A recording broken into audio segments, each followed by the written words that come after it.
everyone, and welcome back to the INDUS Conclave 2021. I'm so glad to be here, hosting you all on day 2. We have an inspirational, insightful, and invigorating agenda lined up for you today. So let's begin. But before that, I would like to invite Mr. Vijay Sethi to address our audience before we go ahead. Over to you, Mr. Sethi.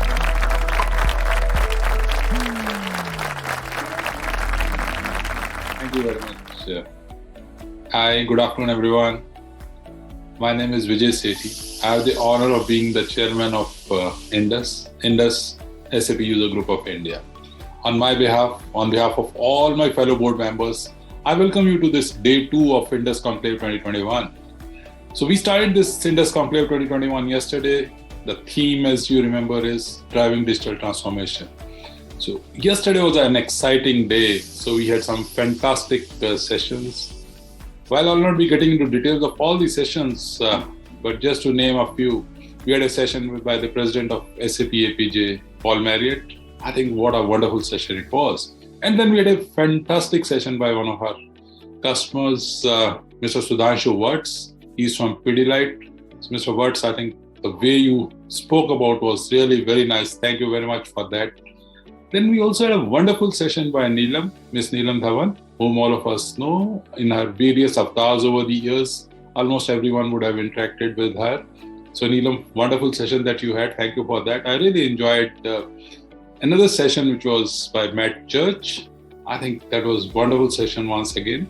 Timo also had a wonderful session. And then there are a few other sessions which really went off well, but I don't want to get into details of each and every session. But to my mind, yesterday was a wonderful day. We spent a lot of time. We learned so many things. And then the icing on the cake was ACE Awards. There's so many winners over there. The phase 1 of ACE Awards were declared yesterday. So I must congratulate all the winners and must compliment them, their teams, the organizations, for a wonderful job. And I'm sure that next year, this would have motivated many other organizations, and next year we'll have many more winners who will be coming up. So wonderful job by each of the ACE Award winners and their own implementation partners which are there. Thank you, each one of you. So today is day 2. Then again, a very, very exciting agenda lined up. I'm sure that we'll have as much learning today as we had yesterday. So we'll start with our own Kulmeet, Mr. Kulmeet Bawa. He's the President, Managing Director of SAP India Subcontinent. A wonderful person, and the way he really puts up things is very, very nice. And I'm personally looking forward to Kulmeet's session. We also have another session which I spoke about yesterday by one of the most renowned international life coaches, Shri Gaur Gopal Das ji. I think the way he does mesmerize the entire audience is very nice. He puts it so practically and shares thoughts which really get into the kind of heart and mind of each of the audience members. So I'm personally really very excited, looking forward to that session. Then there are various other sessions that have been lined up today. And of course, the second part of ACE Awards is there, where we'll have the next set of winners. So we had some winners yesterday. The next set of winners would be announced today. And I'm looking forward to all those ACE Award winners. In advance, I'd like to congratulate each of the persons who really nominated themselves for this particular award. And of course, the eventual winners also. Some of the winners have done a real fantastic projects. And I'm sure that they are looking forward to as to who the winner would be. Finally, before I request our next speaker, Shri Kulmeet Bawa ji, to join, I would like to thank all our sponsors, without whose participation it wouldn't have been possible. So our platinum sponsors, Google, the gold sponsors, IBM, DXC Technologies. A big thank you to Google, to IBM, to DXC Technologies for all the support that you guys are giving to us. I'm sure that each member of the audience would really enjoy even today as much as you enjoyed yesterday. And I wish each one of you all the best, and thank you for joining this session. Thank you very much.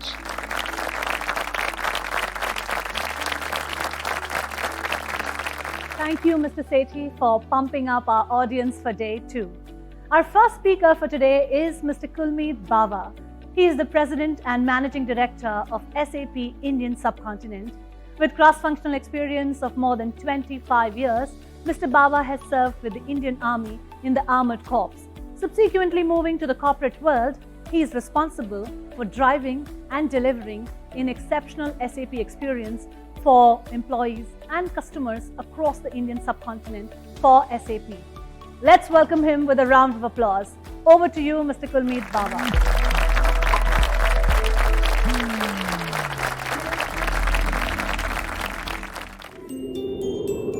Your wings may not be enough to fly, they said. You might as well not try. Yet we believe deep in our hearts that we may just run out of skies. The past 25 years, a generation that gave new wings to India's dreams, that soared higher than the sky itself. We are proud to have been a part of this journey, walking with you every step of the way.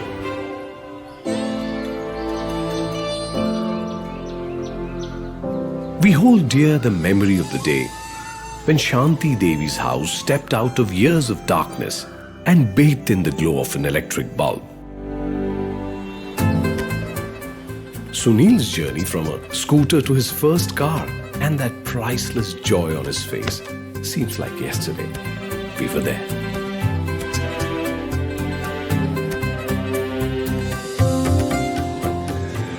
When Mirza's first ever flight with his wife turned from dream to reality, we were there.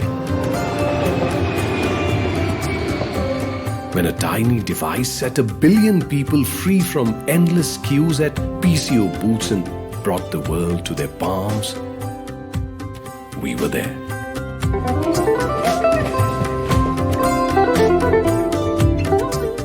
When India's railway system leapt into the future, it brought people and places closer together. We were there.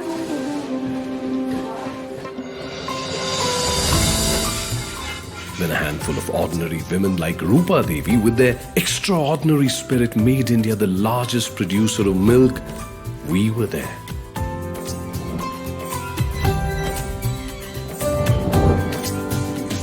When the massive expansion of oil refining and natural gas capacity infused a new energy in the nation, we were there. When Diljit's drive from Kashmir to Kanyakumari shrunk from weeks to mere days, we were there.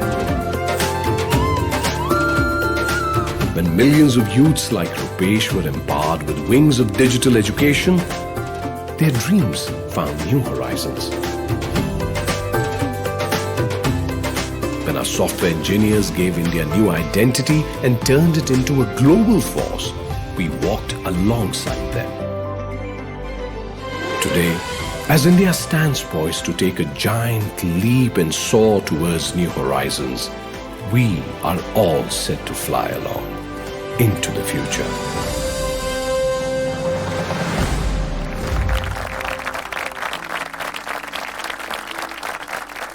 Thank you, Shobha. Good afternoon and welcome once again to the annual INDUS Conclave 2021. A big thank you to the INDUS board for this opportunity.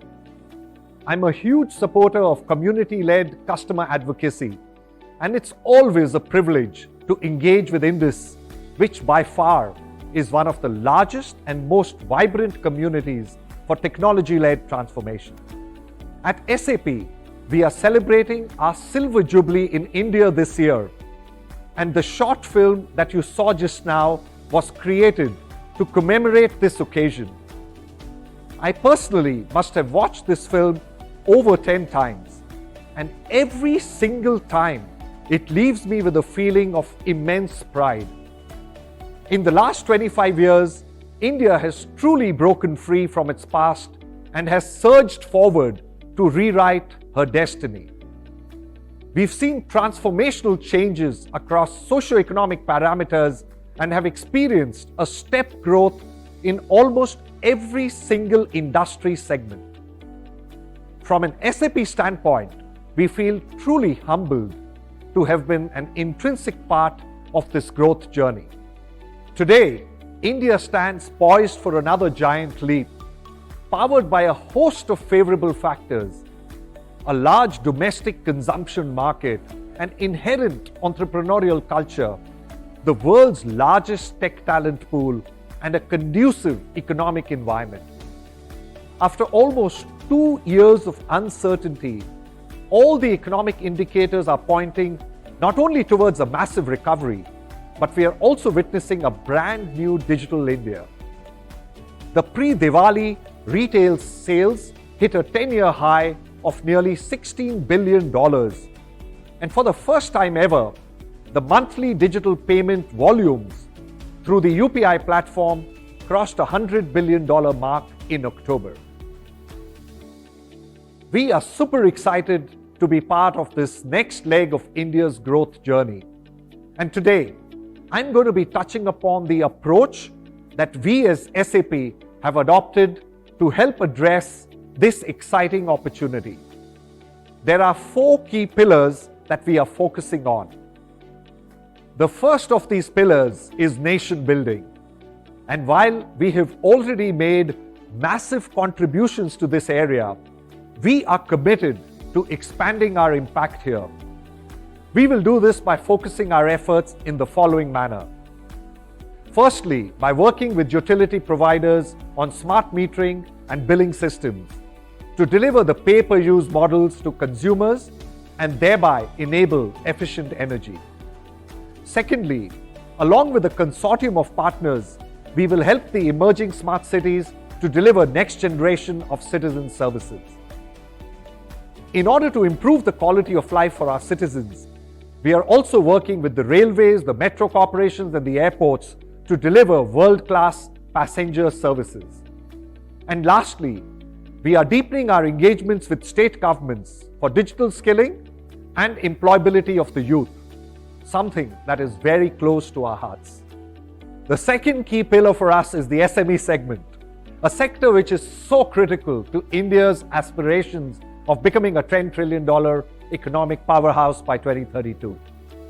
A recent McKinsey study talked about the missing middle. Essentially today, India has 600 large companies that contribute to approximately 48% of its GDP, which is significantly lower than our Asian peers. And for us to achieve competitive dynamism in productivity, at least 1,000 mid-sized companies will need to move up the ladder and become large. And similarly, 10,000 smaller companies will need to move up, will need to scale up to become mid-sized by 2030. This kind of rapid scale needs a digital first, or in fact, a digital only mindset. And our aim at SAP is to become trusted advisors for the SMEs in their transformation journeys. We are doing this through a combination of initiatives ranging from affordable industry-specific solutions to community-building initiatives like the Growth Matters Forum in order to help promote collective learning.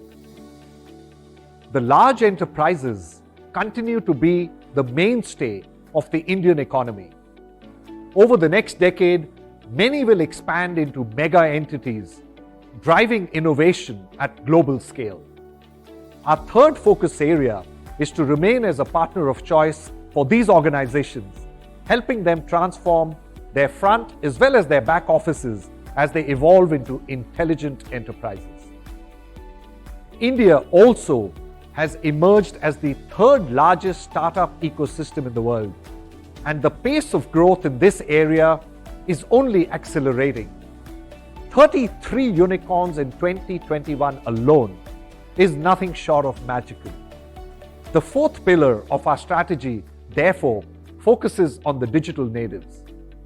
Our immediate objective is to provide them with a robust digital core that can help make their growth journey seamless and enable them not only to manage their operations effectively, but also to be able to innovate constantly.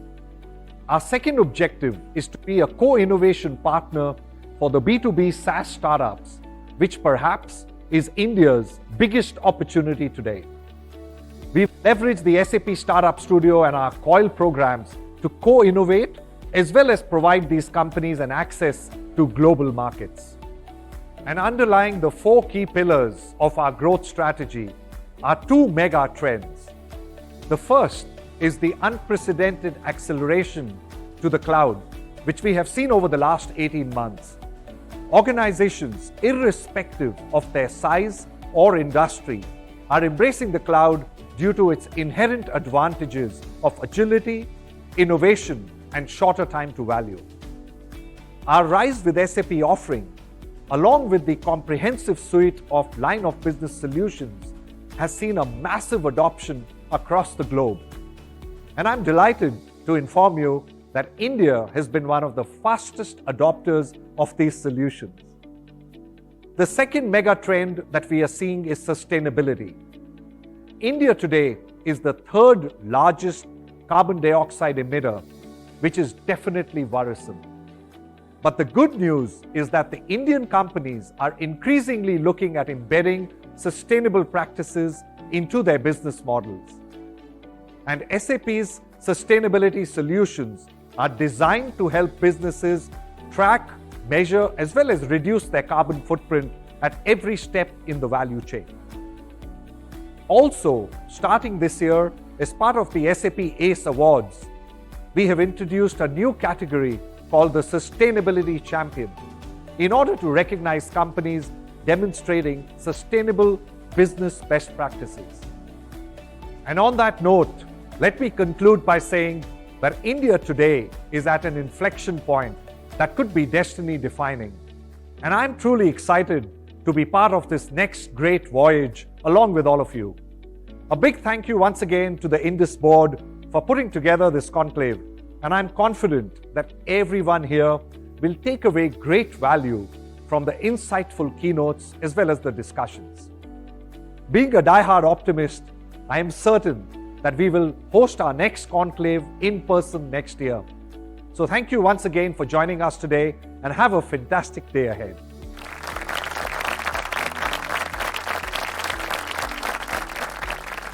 Thank you so much, Mr. Bawa, for your captivating address.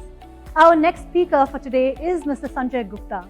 Mr. Gupta is the Director and Head of Sales at DXC Technology, India.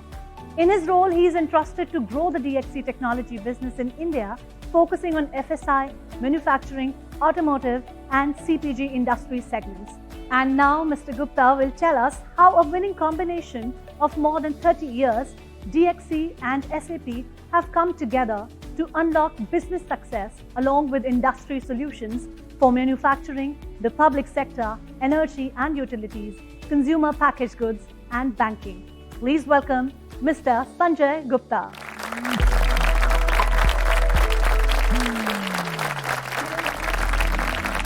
Thank you, Shobha, for the introduction. I'm Sanjay Gupta. I'm Director and Head of Sales for DXC India. I'm here to talk about how you can co-create business success with DXC and SAP. There is an ongoing urgent need to gain market advantage through business priorities and acceleration, and how to address them in these disruption times. The top three CEO and CIO priorities remain, which are basically increasing revenue, bringing agility, digital resilience, time to market, and reduction in cost. Now, imagine you are the one who is redefining your industry. Surely, you would like to partner the best. To talk about how DXC can be your best choice, I'm here first to introduce DXC. These are the facts about DXC per se. DXC as an organization got created in 2017. However, we do carry 60 plus years of innovation, which is a combined heritage and legacy of Hewlett-Packard Enterprise Services, Enterprise Data Services, EDS, and Computer Science Corporation. Currently, we have around $18 billion of annual revenue. We serve around 6,000 clients across 70 countries through our 140,000 employees worldwide, and by engaging with around 15 strategic partners. And SAP partnership is one of our key strategic partnership which we have. As far as the SAP partnership is concerned, we have in total around 700 plus clients, and I will talk more about some of the work which we are doing in India in the later slides. It is a legacy of around 30-35 years of partnership.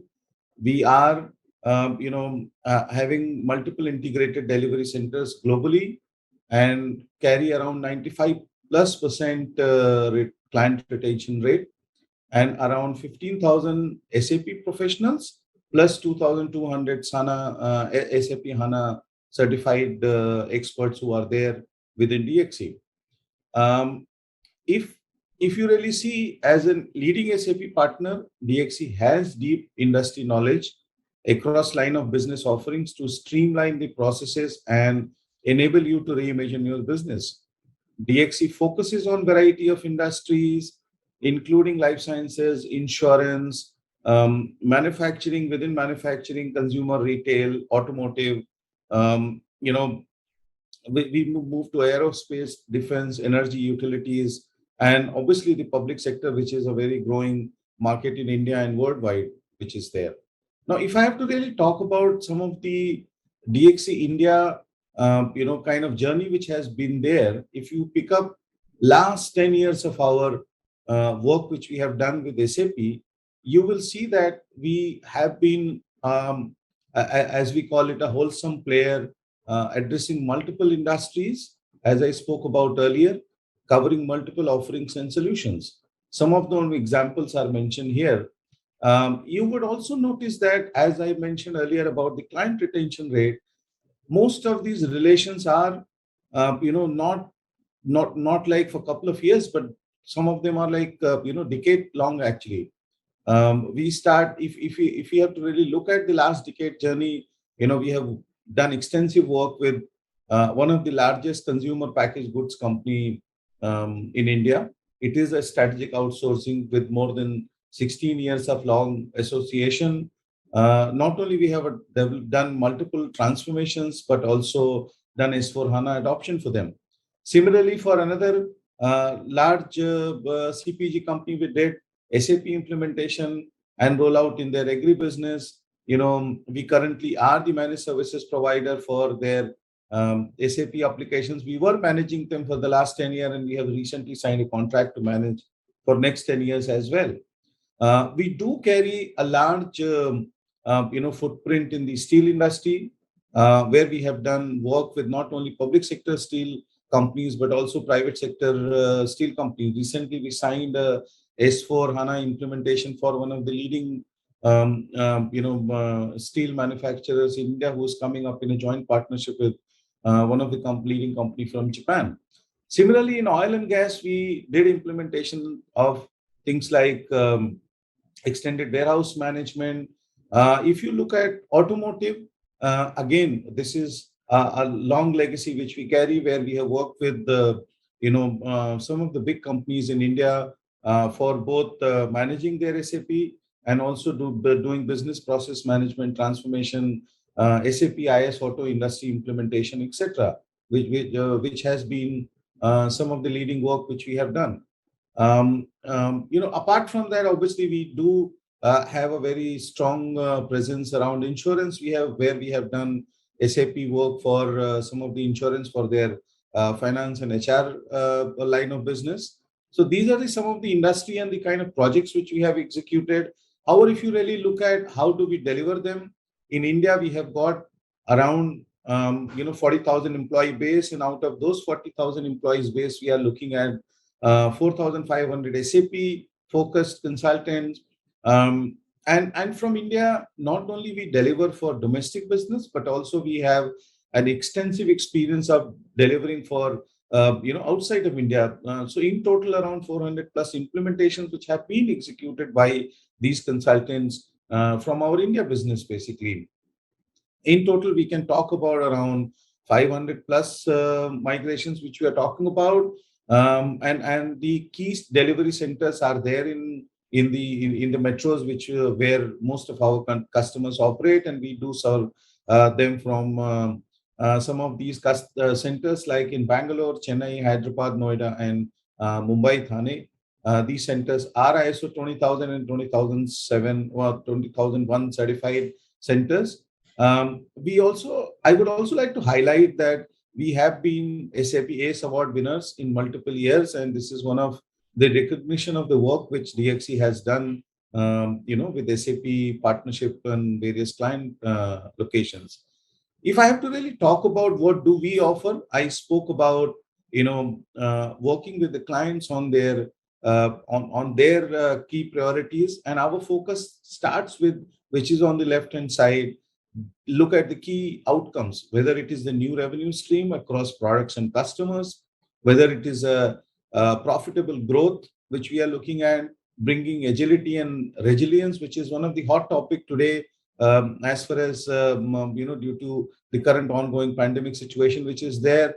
The cost saving side, which remains one of the hot topic always from any IT implementation perspective.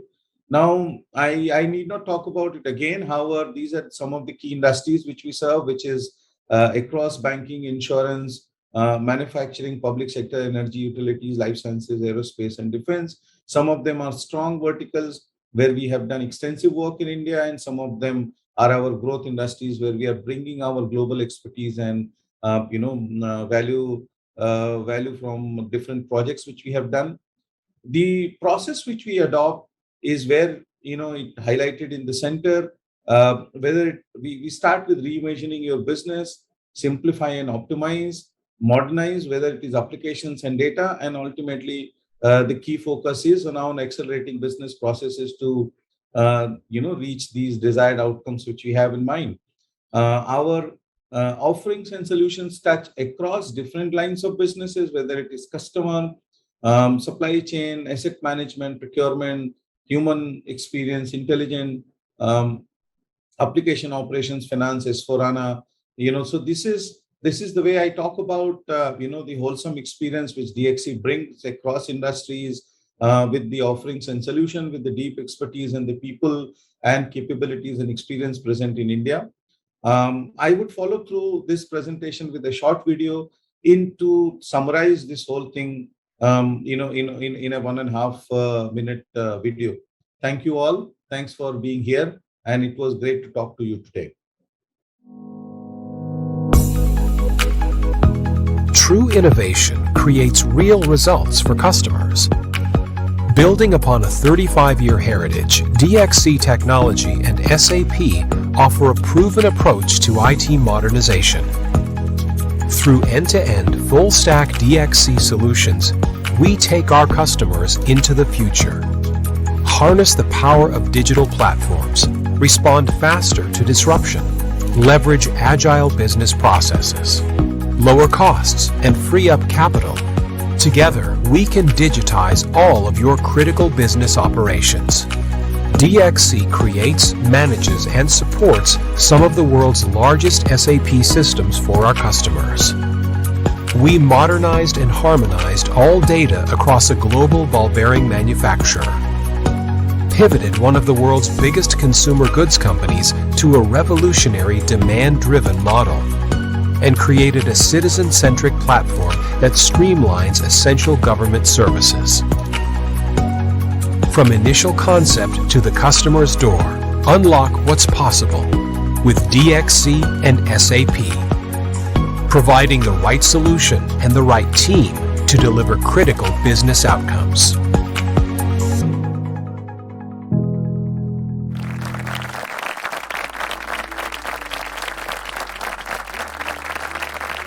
Thank you, Mr. Gupta, for your inspiring remarks. Up next, I would like to invite Mr. Harsh Chapparia. Mr. Chapparia is a partner with McKinsey & Company. He co-leads McKinsey's marketing and sales practice in India and the sales and channel practice across the Asia Pacific. He has several years of experience driving sales transformations, new business building, the growth strategy, and several large organizations across sectors. He is also leading the development of new digital and analytics-based tools and assets that are transforming how companies approach the market in fragmented trade sectors. Over to you, Mr. Harsh Thaparia.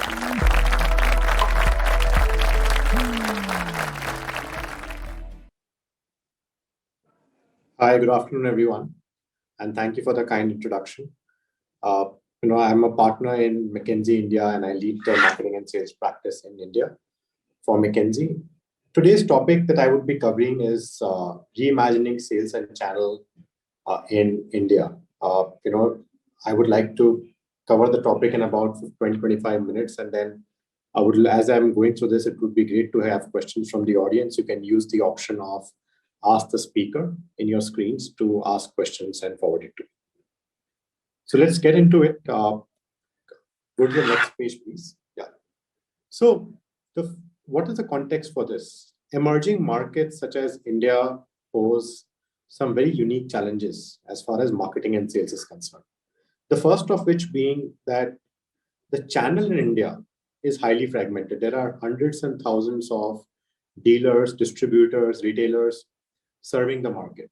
It is very difficult to understand, which retailers have what kind of potential, whom to go after. There is a huge long tail of channel partners, right? Companies struggle to prioritize, focus on this. The second one is on price distortion. Given that the channel architecture in India is largely hybrid, which means that within the same market, you would have a dealer, a distributor, a wholesaler. And the companies are dealing with some entities, not dealing with some entities, giving some large discounts to some, and some are not getting discounts. So there is chances of price distortion in the market because dealers are also trying to compete against each other. And that leads to both dissatisfaction within the channel partners, as well as dissatisfaction sometimes with the end customers as well. The third is, given the vast market and the different micro markets in India, there are 20,000 pin codes that exist in India. There is very limited visibility of market potential at a micro market level. We would probably know, okay, this particular product has X and Y potential at the pan-India level or even at a state level. But if I, let's say, go into a micro market such as, say, a town like Dhanbad, do I know what the potential for my product or services is in a market like Dhanbad? So that's always a question, and that then therefore limits the ability of the organization to push the sales and marketing organization to say, why am I not getting my rightful market share in this market? And the fourth is the lack of consumer connect. Many companies go through various channels to the consumer. So sometimes the consumer is what the consumer experiences the company with is the final retailer that they buy it from, or sometimes the painter, if in the case of a paints company, or a contractor in case of a cement or a steel company.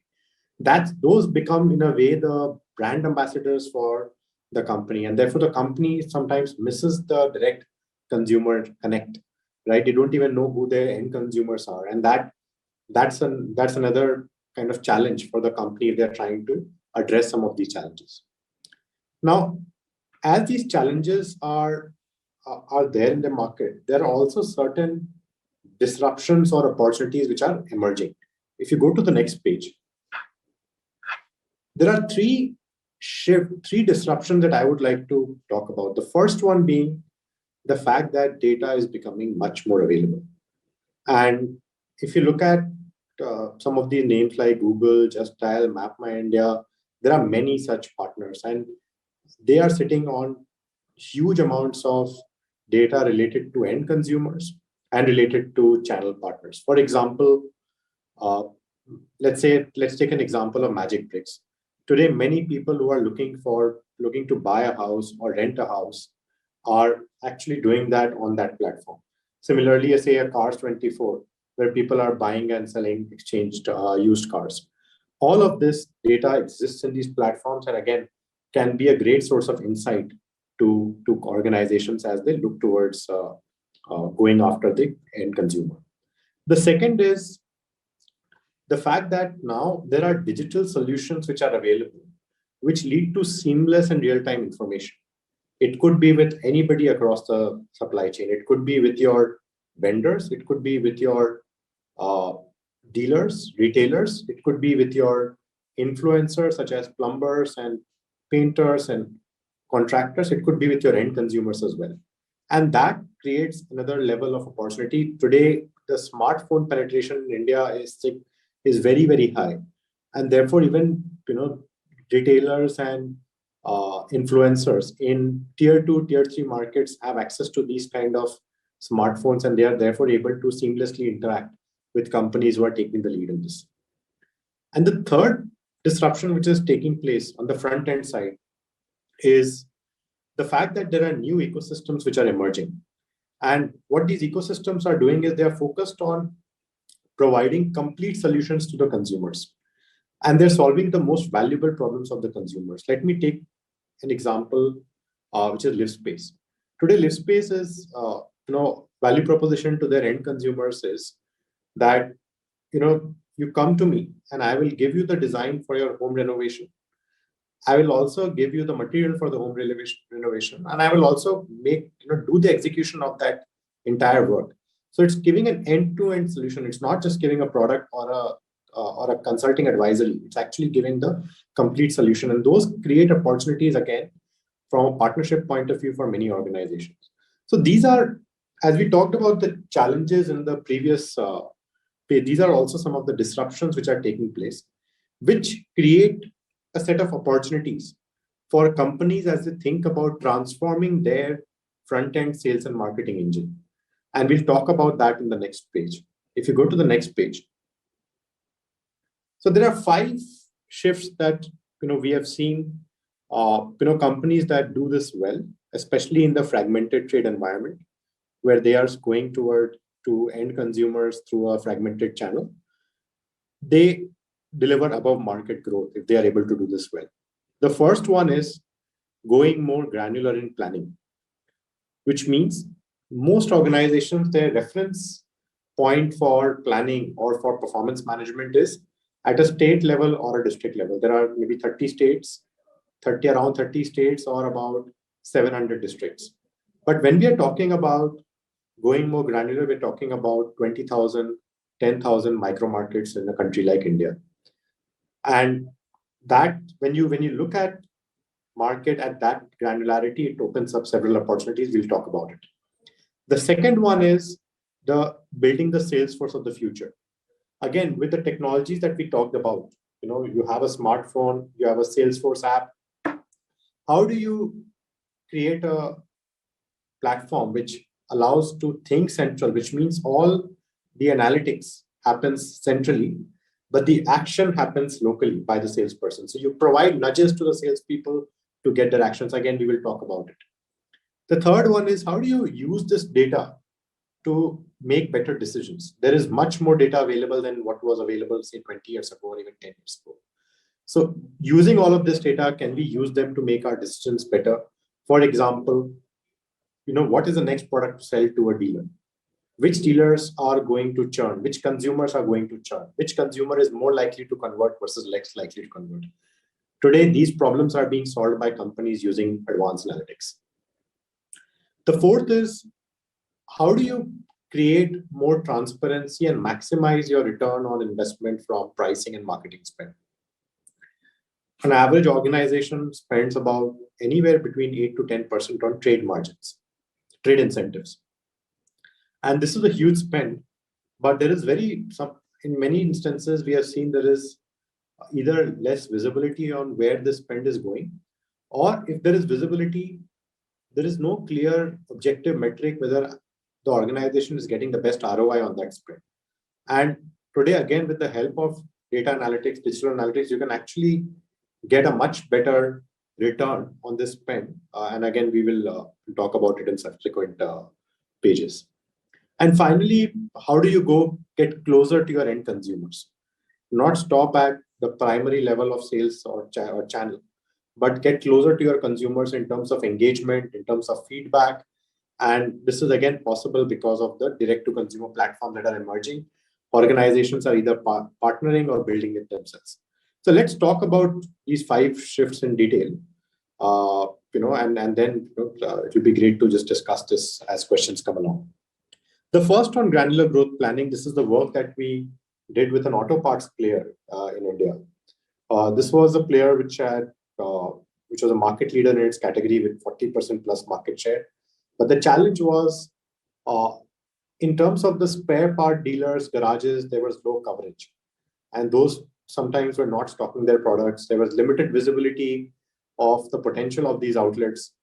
And with the help of granular growth planning, with looking at the micro markets at with a microscope, they were able to shift their growth trajectory from 2% to 25% year-on-year growth, beating competition by 15-20%. And this was done at the back of getting massive scale up in retailer appointments, as well as identifying new outlets in different micro markets. So how did this happen? If you go to the next page, the first step was about building the information around the universe. So as I said, you can build these data partnerships, and all these data partnerships, what they give you is they give you a very good view on the outlet universe that exists for different categories. So for example, whether it is, we are talking about auto parts, for example, auto parts such as tires or batteries or lubes, you can give keywords to any of these partners and they will give you a set of retail outlets or outlets that sell these products at a pin code level. And what we have seen is if you combine these various data sets, you have to work with multiple partners and combine what the company knows, you can almost get to 80-90% information at a pin code level on where the retailer universe is. And you take this entire database and then you build a more comprehensive view on which retailers, what kind of potential they have, and some more characteristics. So that's the first step, building the information around the universe. If you go to the next page, if you now have built the universe, data of universe, you know the micro market wise potential. You then look at where is the growth potential for the organization. And this is what I mean by the shift. If you look at the left-hand side, you see the state of Madhya Pradesh being divided into, let's say, 15 territories, and the company at 30% market share. When you look at the same region and you divide it into 600 micro markets, you're able to see that there are 300 micro markets which have less than 10% share, and now 150 micro markets which are between 20 to 30%. And if you take a view of potential, if you click once, you see that the color, the deep blue indicates high potential and the light blue indicates less potential. So you can also map where your sales is and where the potential is high. And in category after category, we have seen that 20% of micro markets account for 80% of the potential. And what this analysis allows you to do is be very, very targeted to say, this is where we need to appoint retailers. This is where we need to invest our salespeople time, in terms of visiting counters, going after the market. This is where we need to spend our marketing budget. So you can be very targeted in putting your resources in these categories, in these markets, and that allows you to actually focus on certain micro markets and gain market share. If you go to the next page, what you see here is the third shift within the granular growth planning, which is most organizations their view is limited to their primary sales. So if I am a company selling to, say, 1,000 dealers or 1,000 distributors, I know who these 1,000 distributors are, and I know how much I am selling to them. But I don't have any visibility beyond these 1,000 distributors, who these 1,000 distributors are selling to. In many instances, the channel is actually having 2 to 3 tiers. So it is not going from one channel partner straight to the consumer. It is going from company to distributor to sub-dealer and finally to the consumer. So 100% primary sales visibility, but 0% secondary sales visibility. And in this example, you see companies selling 500 in total, 100 to this distributor. That's what they know. If you click through once, you see that now with the help of technology, you can actually get secondary visibility on real-time basis. So if this distributor is selling to 3 retail outlets, and this 100 that they are selling to is divided between, let's say, for the sake of this example, 20 units to retail outlet 1, 80 units to retail outlet 2, and 0 to retail outlet 3. And for each of the retail outlets, they have the potential of 100 units each. 100 units in the first 2 and the third one has 80. So total potential in the market is 280 units. You are selling 100. And you can now see the share of business for each retail outlet as well. You can then start to know what actions to take. So if you click through once, you'll see the retailer outlet 1 is an extraction opportunity. You can increase your share of wallet from 20% business, today you only sell 20 units, out of the total 100 units you're selling, you can increase that 20 to 50 and you can focus there. If you click through again, you'll see retail outlet 3 is an expansion opportunity. You can go and appoint this retailer and make sure that the retailer starts to buy from the distributor and gets the company's sales up. So this level of insight can really help a salesperson on ground. And again, this is possible now with the help of technology. If you go through the next page, now we come to the second shift, which is building the sales force of the future.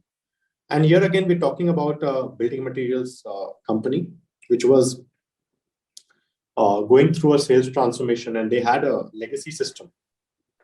Now, the approach that they took was they built a whole sales academy, essentially a learning, a coaching platform for the salespeople. They also created a rapid prototype for a Salesforce app, which was built along with the inputs of the salespeople. It is important. Many organizations, what the challenge when they're building Salesforce apps is that the salesperson is seen as an input provider from a data perspective. You give me these 10 inputs. The salesperson should be the user of the app and should be treated as a user of the app. It should be taken into full confidence before the app is built into the design phase. And that's how you will build an app which is suited and you will get the necessary adoption. And what we see was once you did this, it actually increased by 6x the channel expansion intensity and also 10x in terms of influencer registration. So what was special about this app? So if you go to the next page, the first thing was there was performance transparency for the salespeople. So they could see, again, their daily sales tracker to see how much of their sales targets have they achieved. What is the input metrics in terms of their input and output targets, where they are. It was also giving them understanding of each dealer's contribution to say, okay, this dealer that you're going to has so much sales potential. This is what you are, what you can potentially get out of this. Similarly, it was also allowing them to collaborate with other people in the organization. So let's say if they had to get a dealer board or they had to resolve some finance related issues, they could use that using the app. If you go to the next page, this was again allowing for intelligent nudges to the salespeople to take actions. What were the nudges type? What are the nudges? The nudges is essentially you take all of the data and you create a central engine which analyzes the data and gives recommendations to the salespeople real time. So for example, telling the salespeople, this is the dealer or counter you should be visiting, or this is the action you could be taking. This is the dealer who is close to achieving their target. Go and nudge that dealer. So all of these then give directions to the salespeople and allows them to become much more productive and focused. And in a way, it is also training them to become better. So now if you go to the next page, the third shift we talk about is how do you make better decisions using advanced analytics? And here I will, the case that I'm going to talk about is a Tokyo retailer who had built about 100 retail outlets in Tokyo. And this was a convenience store, and they were essentially struggling because of variance of these outlets in terms of profitability. Some outlets were making good money, some outlets were actually making losses. And they found they were struggling with what is defining what is determining which outlets are more profitable versus less. And this problem, how it was solved for advanced analytics, let's go through this video. Request to put the AV up, please. McKinsey Analytics. We bring deep industry knowledge and cutting-edge analytic approaches to solve our clients' most intractable problems. Here is one client story. An Asian retailer was seeking to rapidly roll out a new kind of store in the greater Tokyo area. However, recent store openings had been disappointing. The client had a wealth of data, but struggled to find which of hundreds of characteristics mattered. So a team of McKinsey retail experts collaborated with Spark Beyond, a powerful artificial intelligence-powered research platform, to create a model that could do just that. Data used in the model included every retail store in Greater Tokyo, over 150,000 locations. detailed postcode level demographics data and real estate prices. And over 1 million points of interest that the Spark Beyond engine pulled from open source data online. From billions of potential combinations of factors, the model came up with the top drivers associated with high and low performing stores. Some of the details were surprising. For example, it found that stores near laundromats had higher profitability, and that stores nearby service stations also had better performance. But it also did something else. By automatically iterating through thousands of potential locations and calculating likely profitability for each one, it was able to identify more than 1,000 locations that could expect a high operating profit. McKinsey Analytics in action. From zero to deep insights and better decisions in just over a month.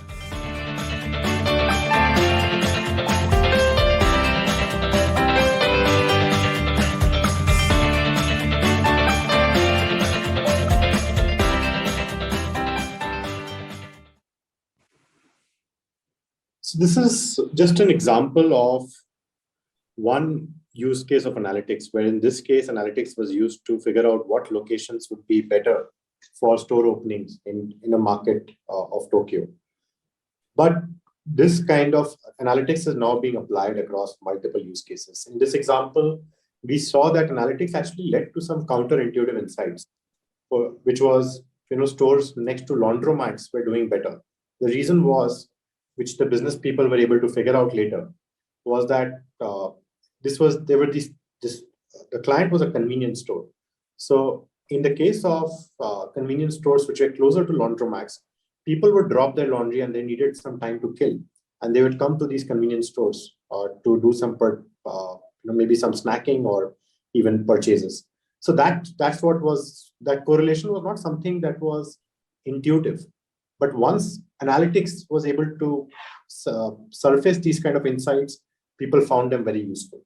And this is another use case where analytics has been very powerful in marketing and sales is churn prediction.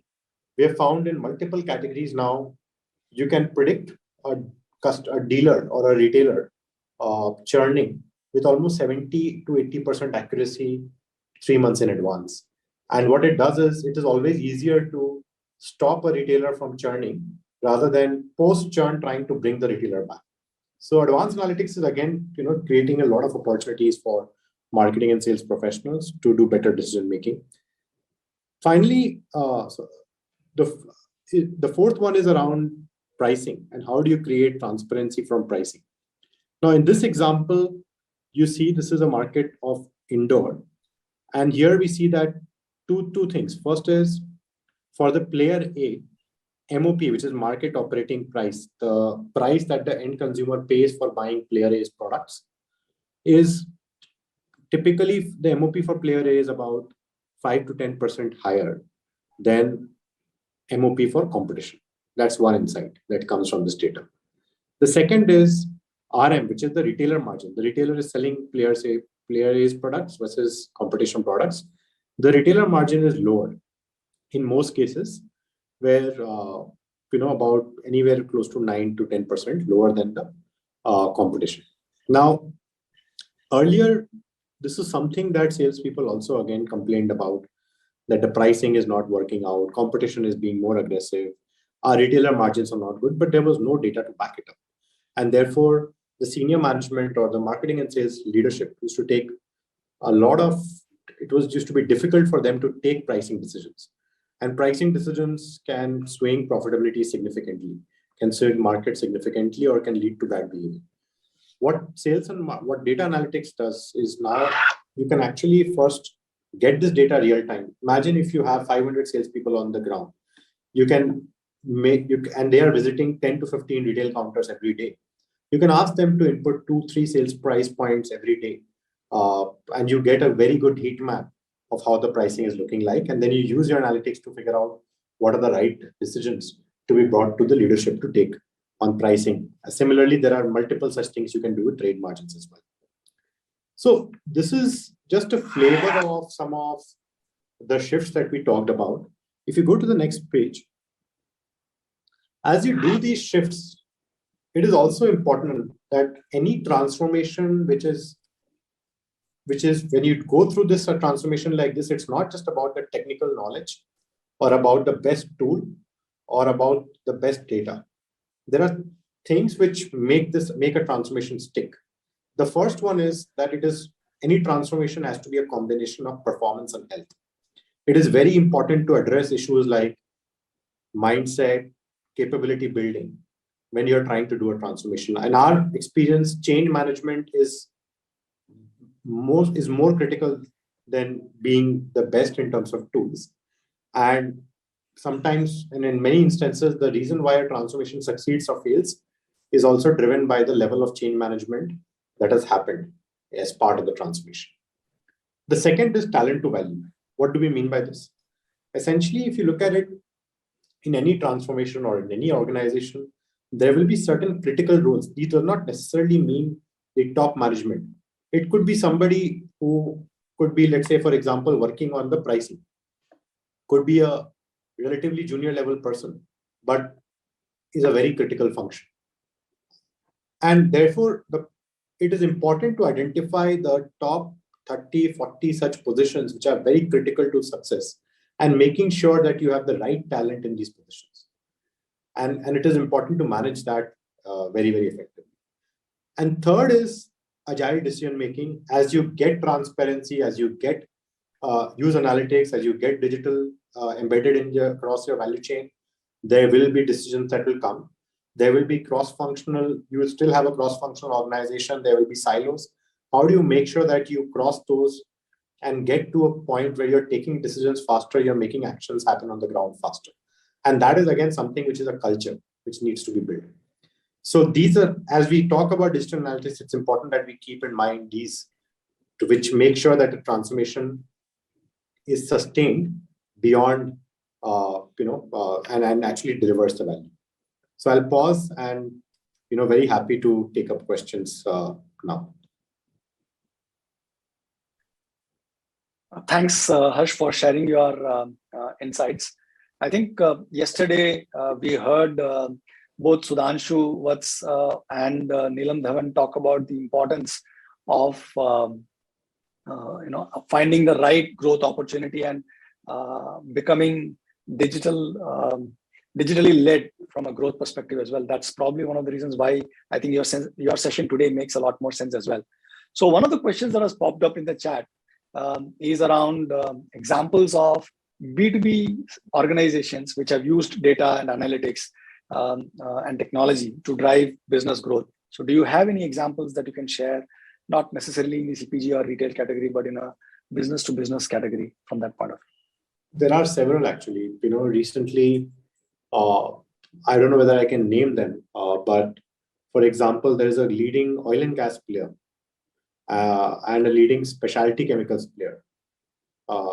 And the specialty chemicals player, you can imagine, has thousands of SKUs that they are selling to multiple businesses. So these specialty chemicals are raw material to these businesses. And so you can imagine the complexity in pricing, because there are multiple hundreds of customer segments and thousands of SKUs. And if you use the traditional approach where you have an Excel with some baseline pricing and you build a tree, you will definitely leave some money on the table. So that organization has gone through a full analytics-based pricing model where they have used analytics to first of all figure out the customer segmentation. It's not an intuition-based or hypothesis-based customer segmentation, but a data-driven customer segmentation. And therefore, for each granular customer segment, what is the pricing that they should be pursuing?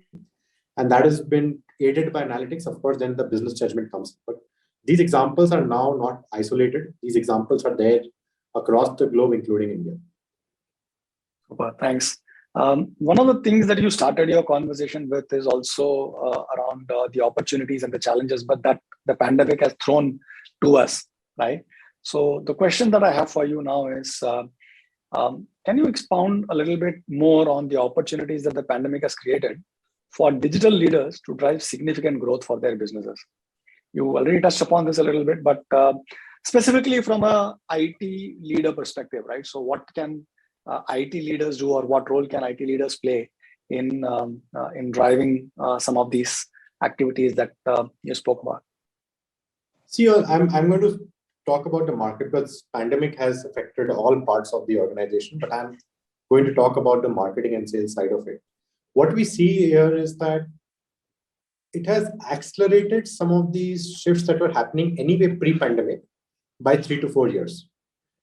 So, for example, if I talk about when we did a B2B survey throughout the pandemic, we have seen that the adoption of digital tools for interactions with B2B customers has gone up dramatically. It was driven initially by need, because during the pandemic, people were not able to reach out to their customers physically.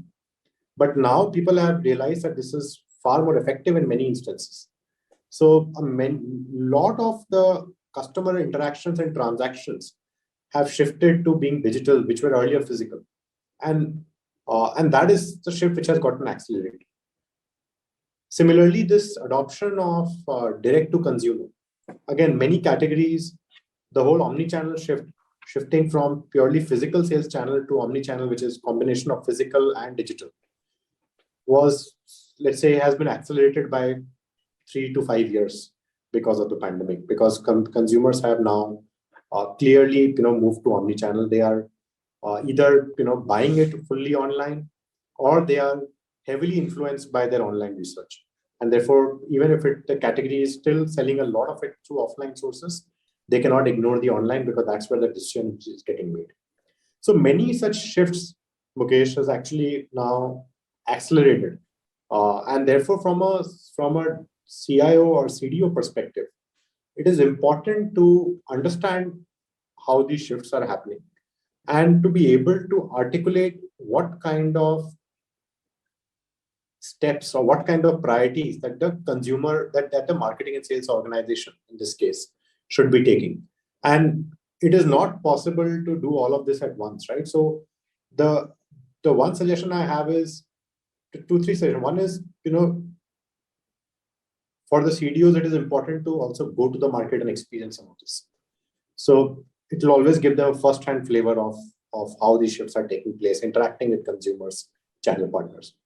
Second is also making sure that you are prioritizing and building a value-backed business case for driving that particular use case.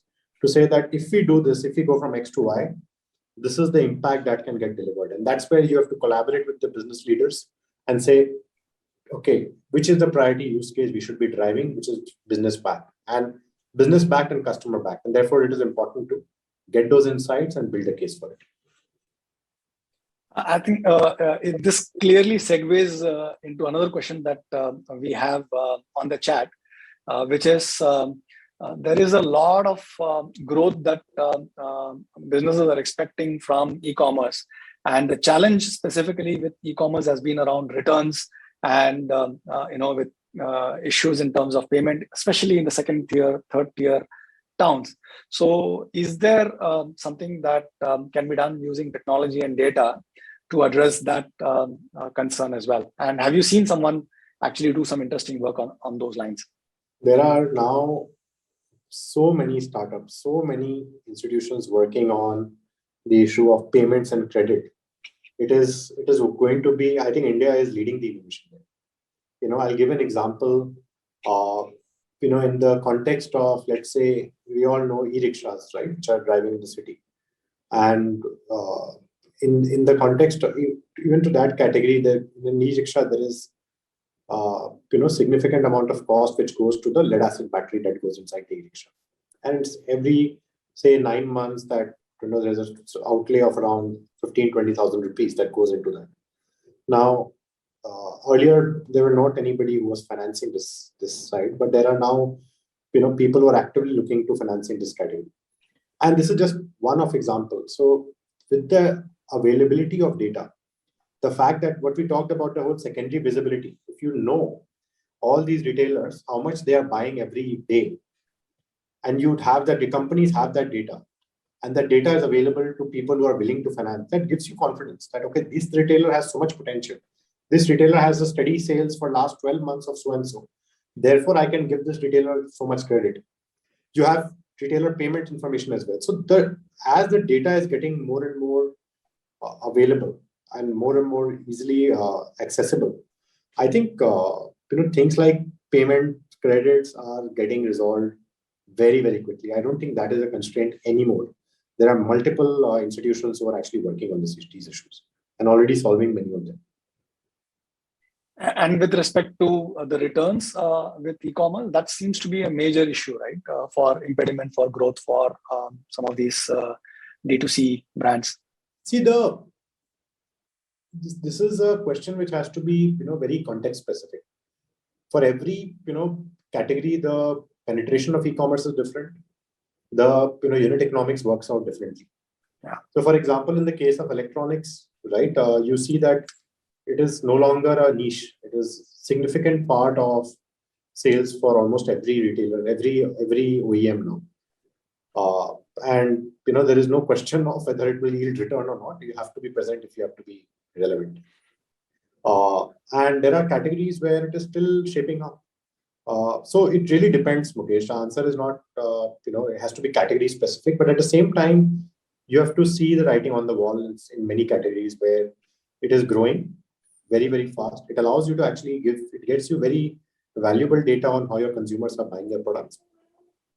And you can do it in a smart, low burn. There's no need for e-commerce to be a high burn channel.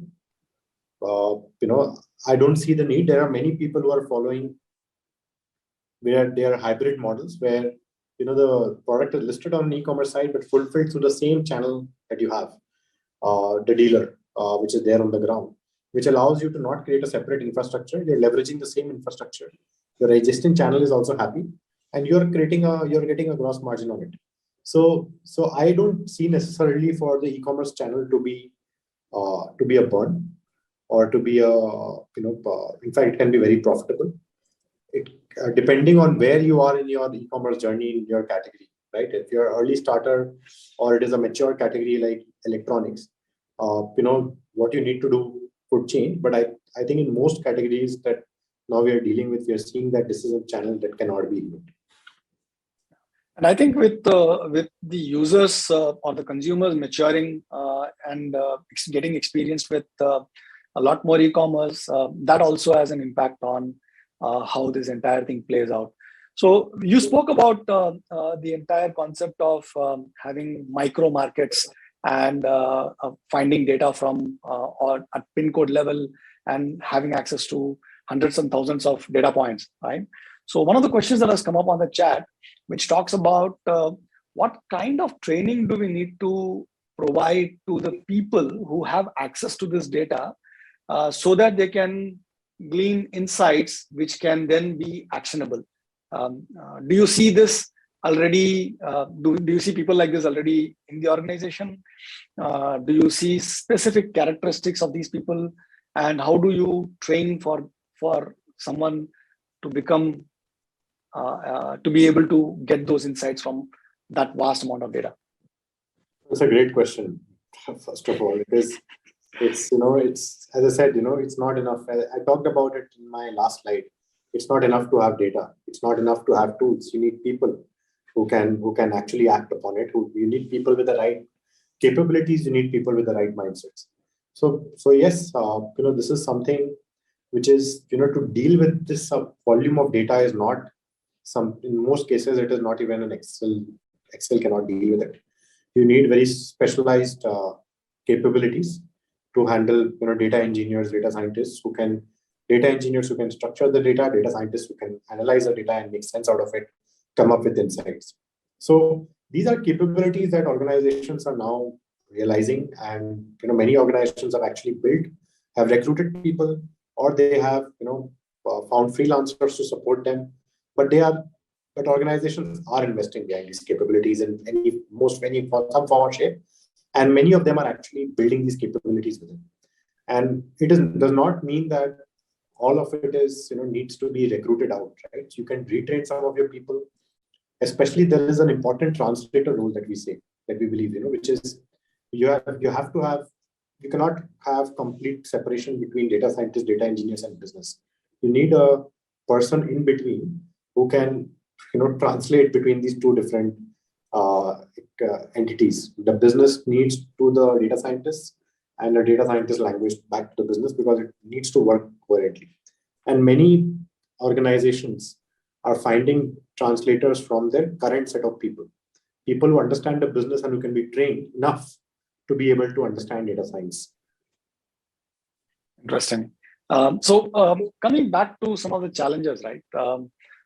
When you look at all the different experiences that you have with different organizations, are there any specific challenges that are consistent across all of these organizations when they go on this journey, which people can actually start planning for? So I think the biggest challenge, as I said, is on the change management side. So you have to have conviction that yes, I will do it, and I will get value out of it. And it is very, very important. I can't emphasize it enough. It is extremely critical to anchor it on value. If the purpose of driving such a digital transformation is I will create more transparency, that cannot be the objective. The objective has to link to a certain value, which is meaty enough or which is big enough, so that it creates the necessary importance and gets the necessary resources to drive that transformation. So the first, I would say, one of the things that sometimes I see people or organizations struggle with is that the transformation is not anchored around a value, but it is anchored around something more high level, such as we are trying to be more efficient. That's not enough. There has to be clear value linkage to it. Second, I said you have to get the right people and right talent to drive it. I think it is also important that you involve the business in it, right? It is not something that can be driven, let's say, only by a CDO, right? And say, okay, this is your project, please go and do it. A clear recipe for failure, right? I mean, it has to be something which is jointly owned by the business as well, and it has to be a business priority.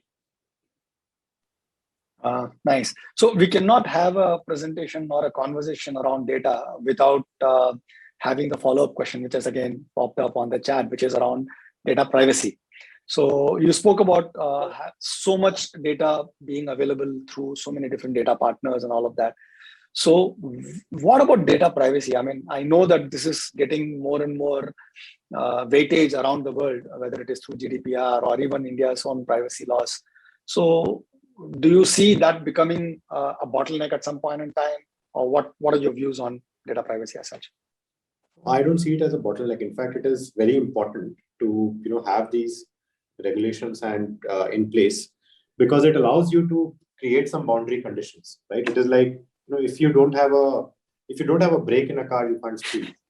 Okay, so you need these laws so that you within the constraint you can actually then really go after it. And it is extremely important to educate the organization. This is not something that can only be the ambit of the digital team. Today, data privacy laws or these things have to be known by every individual in the organization. What is personally identifiable information? This cannot be a niche anymore. I think because we are all collecting as I said, there is a data explosion. We are all partnering with various agencies. We are all collecting lots of information. We need to know how to use them responsibly.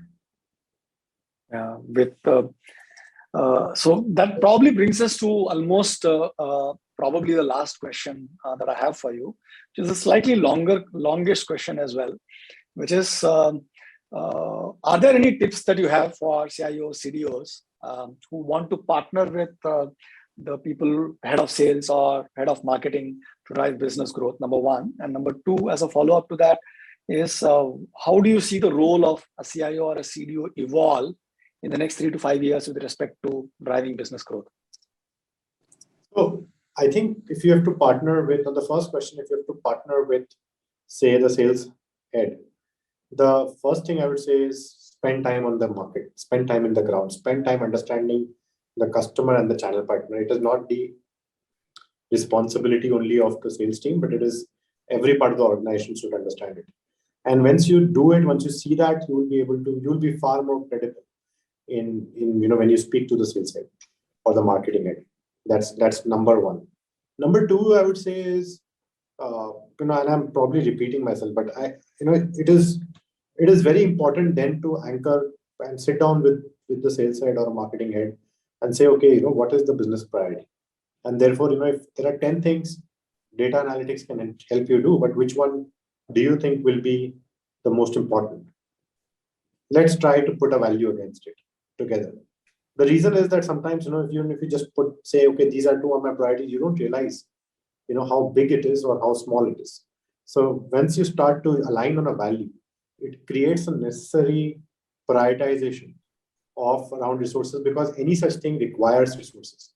So getting aligned on that point, and then once you have done that, once you have understood the needs, you have very clearly prioritized, I think then you can take off from there. I forgot your second question, Mukesh. So the second question was, where do you see the role of CDO or CIO or a CDO going in the next 3 to 5 years? I think a big change catalyst for any such digital analytics transformation across functions. And as I said, as we talked about marketing and sales, but very similar roles in other parts of the organization as well. So I would see a catalyst for digital analytics transformation is a role that a CDO, CIO will emerge to be. Super. Thank you so much for your time, Harsh, and back to Shobha. Thank you.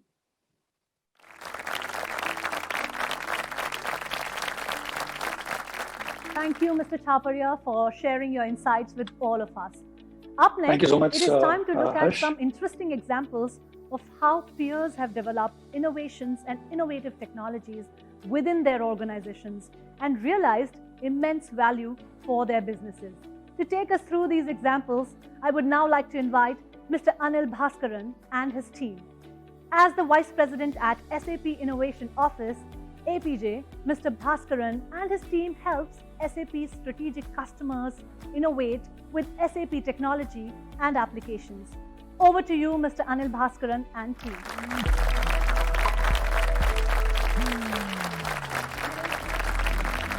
Hello everyone, I'm Nishan, Experience Curator at the SAP Experience Center Singapore. I'm here in the Experience Center where we meet, inspire, and engage with our customers. Today, we'll be sharing some of the ways SAP has helped our customers realize value from innovation. Past and present employees from the APJ Innovation Office will be sharing successful customer engagements with you. But before that, let's go to Anil Bhaskaran, Vice President of the APJ Innovation Office, for an introductory speech. Thank you, Nishan. It's my pleasure to be here with you all today. I lead the Innovation Office and I'm responsible for customer innovations in Asia Pacific and Japan. As part of my responsibility, my team helps our customers in inspiring them on innovations, perform deep discovery to identify their innovation needs, whether it is new business processes, new business models, in alignment with their business strategy, prioritize them, and also co-create the solutions, augmenting the existing business applications and help them realize business value. We do this in close collaboration with business stakeholders, keeping the users front and center and co-create the solutions with them and constantly validating with them throughout the process. We use modern technologies like AI, data science, Internet of Things, blockchain, etc., in a cloud-native environment to accelerate the time to value. Innovation is an imperative for many organizations, and the pandemic has certainly accelerated the need to innovate. Consumers are demanding new digital experiences, else they have absolutely no problem in switching loyalty. They expect personalized and connected products and equipment. If they are being sent offers, they expect it to be personalized to their needs based on the information they are willing to share.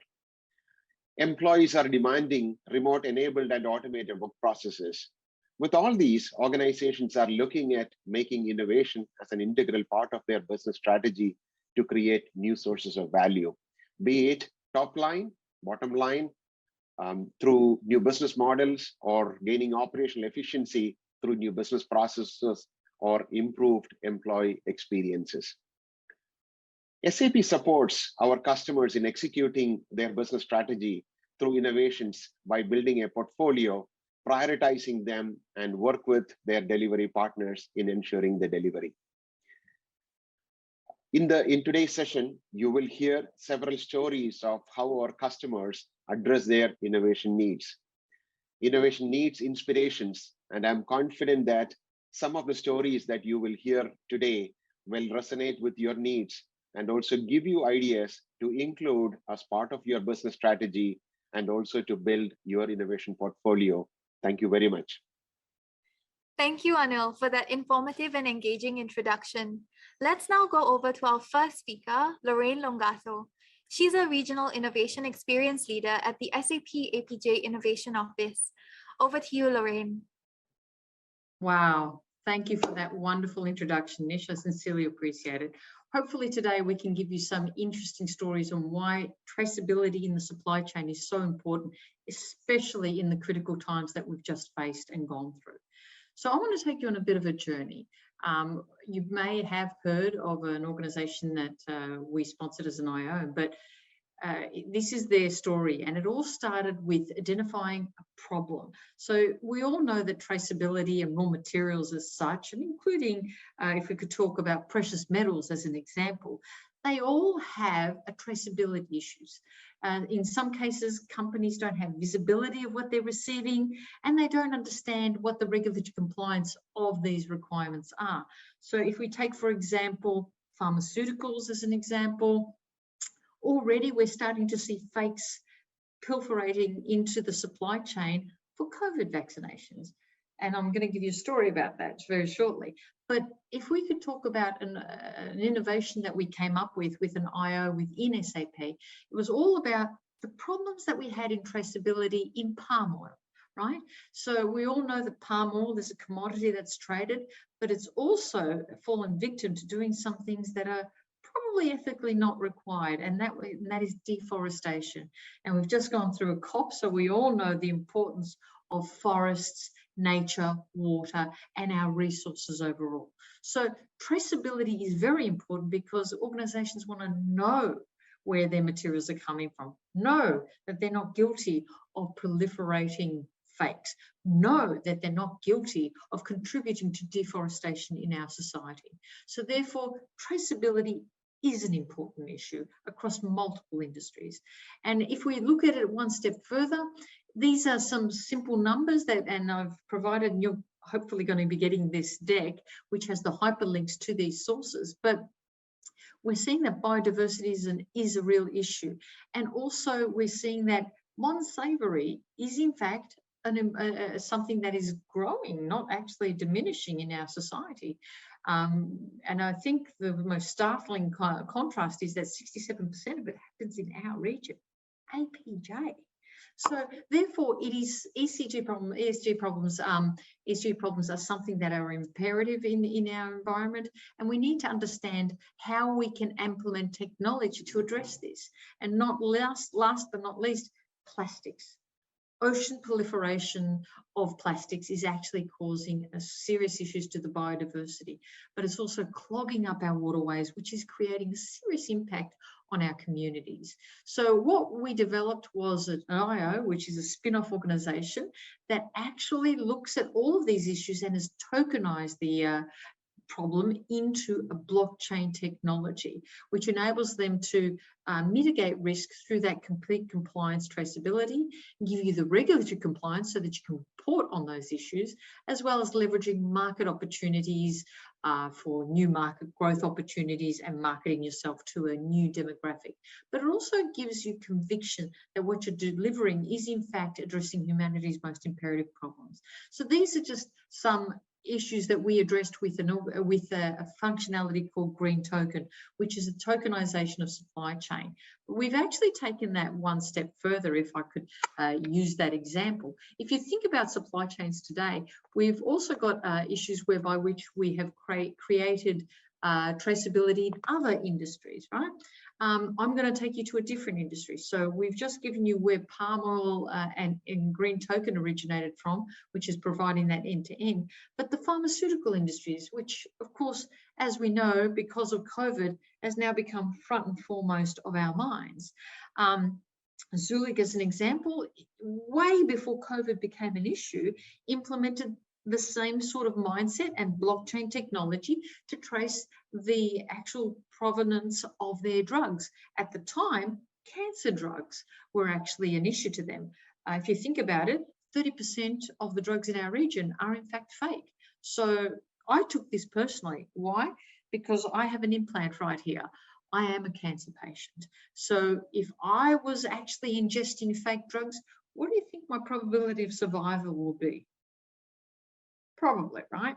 So they took this as an imperative. But not only did they take this as an imperative, if you think about it, almost 1 million children, 1 million deaths are attributed to counterfeit drugs every year, and about 1.5%, no, about 150,000 or so are in fact children. So Zulu took this seriously and wanted to implement a technology that actually gave full visibility and transparency. But most importantly, given the fact that all of these are problems, and now because of COVID, we're seeing that impact, they wanted to address this through blockchain technology. But what they did was they scaled during the COVID shutdown. And you might think that's crazy, but I think in a recent presentation with the CPO, he said they scaled threefold. And they also had implemented chatbots. So what technology was able to do for this organization is, yes, it gave them blockchain and it gave them all these wonderful capabilities through the blockchain to see the supply end to end. And when somebody scans on a box and it says potentially counterfeit, they have brand equity, right? But during COVID shutdown, they actually scaled threefold. Why? Because they already had cloud technology and they already had the capability of increasing the functionality of what they were looking at into other applications. So right now, we're working with them in an innovation plane to deliver a far greater myriad of technologies that will drive that end-to-end visibility. And last but not least, I wanted to sew in something that's personal to me. Now, if I think about my time before SAP, I was involved in a few startups and a few organizational structures that now, in the case of this organization, has become one of the leading unicorns in blockchain traceability. Now, what we started on was tracing meat for provenance of where it came from, that it was in fact organic. But what we were able to do with this company was also implement native entitlement into the blockchain technology. So what we were actually doing was giving an entitlement. If you think about it, the only way they actually gave these graziers who had millions of heads, gave funds to the local indigenous community, was an assumption that, oh, it only spends 10% of its time in your land and this is what you're entitled to. But now with blockchain technology and the tracking of the herds right through to the refrigerated door, you're able to scan and see that it actually belonged to Wira community and so forth, and it spent 30% of its time there. So now that community has its rightful entitlement, and we actually extended it to crocodiles. Indigenous native titled landowners are only entitled to about $30 an egg. Do you know how much a crocodile pal sells for? Close to $30,000, $50,000. So the Gucci's and Armani's were definitely making a good fortune on that. So what we did was a pilot where we enabled blockchain technology to track and trace these eggs in batch codes. So it is batching if you look at it, and therefore give the rightful entitlement to that community to empower them to make decisions on their own. So this company was called Everledger, and you might know them as a really big diamond trading company, and now they're an SAP IO partner, whereby which we can utilize the technology that they've implemented, the technology that Green Token has actually implemented as an SAP IO, and also our partners' capability. We have a lot of startups that we're sponsoring that have supply chain financing capability. But what we're able to do with all of this technology is blend that in so that you have transparency, visibility, and accountability for what it is that you're delivering to the market. Now, isn't that creating an impact in our society? So I just wanted to end on that note, that traceability is important because it delivers more than a bottom line impact. It delivers social and environmental, economical outcomes that are beneficial for all organizations and all people. Thank you, Nish. Thank you, Lorraine. Next, we have Gunther Albrecht, Technical Architect at the SAP APJ Innovation Office, who will share another customer engagement with us. Thank you, Nishan. It's a pleasure to be with you today, and let me use the next minutes coming up to give you some insights on progressive web apps with the example of meter reading and how they create value for business and IT organization. So value creation through advanced web technologies is the first thing I would like us to look at. And what we found out in 2021 is that there is an increased demand from SAP customers to move to mobile applications. So following drivers seem to fuel this trend. So business applications or business transactions need to be executed anywhere, anytime, ideally by smartphones. Consumer-grade applications for business are expected. We all know the applications we run on our day-to-day use cases, and well, we also expect that when we are running business applications. Therefore, they should be simple in navigation, assisting users to perform transactions. We were contacted as SAP IO Digital Lab team by a customer from the energy and resources sector, and they were asking us an advice on creating a mobile application for meter reading. That could be water meter, electricity meter, for example. And that application should be running on any common smartphone or tablet, should offer a guided navigation with the least amount of clicks or touches on the screen. And also, and I think that is very specific to this use case, offer the possibility to work offline to enter the meter values. As most of us can imagine, meter rooms inside buildings, maybe in the basement, are often locations where there is no internet connection available. One more important thing was about integrating to existing SAP S/4HANA or ECC systems. So we partnered with that customer to deliver a design thinking workshop to ideate on value drivers and also to circle in the scope of what should be built, which led us then finally to a design of the application and a navigation flow, which we proposed to the customer.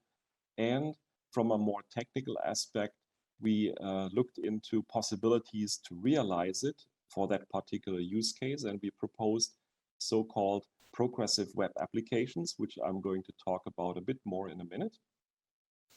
And of course, we also offered some technical advisory how to do the according implementation. Let me now show you first a demo video that we created for that customer at that time. And I will be just commenting on that. So that is how the mockup of that application looks like, where you would select the building complex, then you would be selecting the building number as a meter reader. You would be looking into the meter for the light reading. Then there is a power meter as well, which has the according reading here that has been entered. You would check it for completeness, and ultimately you would complete all of the rooms, all of the apartments in that building, so that you can move on finally to the next building and continue from there.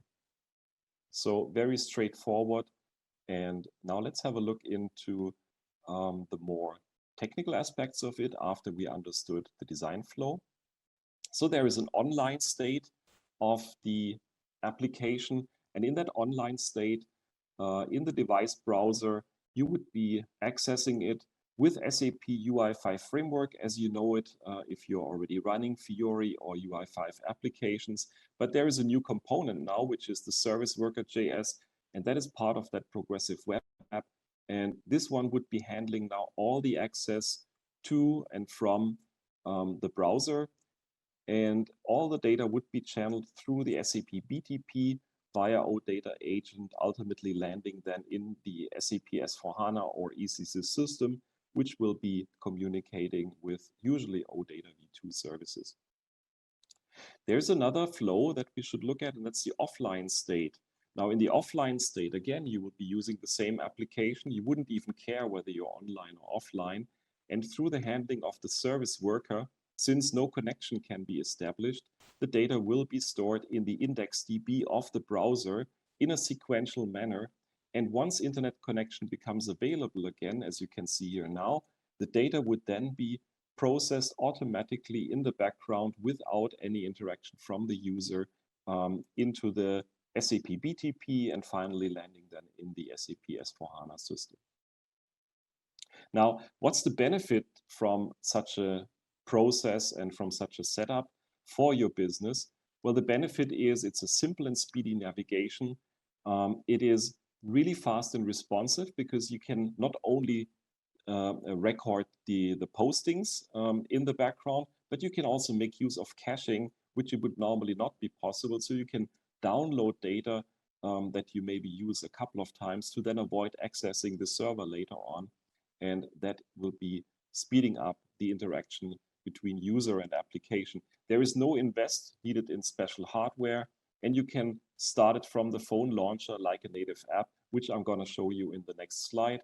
And it is very tolerant to poor network conditions, which is a big benefit for that particular use case. As you have seen, no or low training invest for field personnel required due to a very simple navigation flow that we built together with the customer.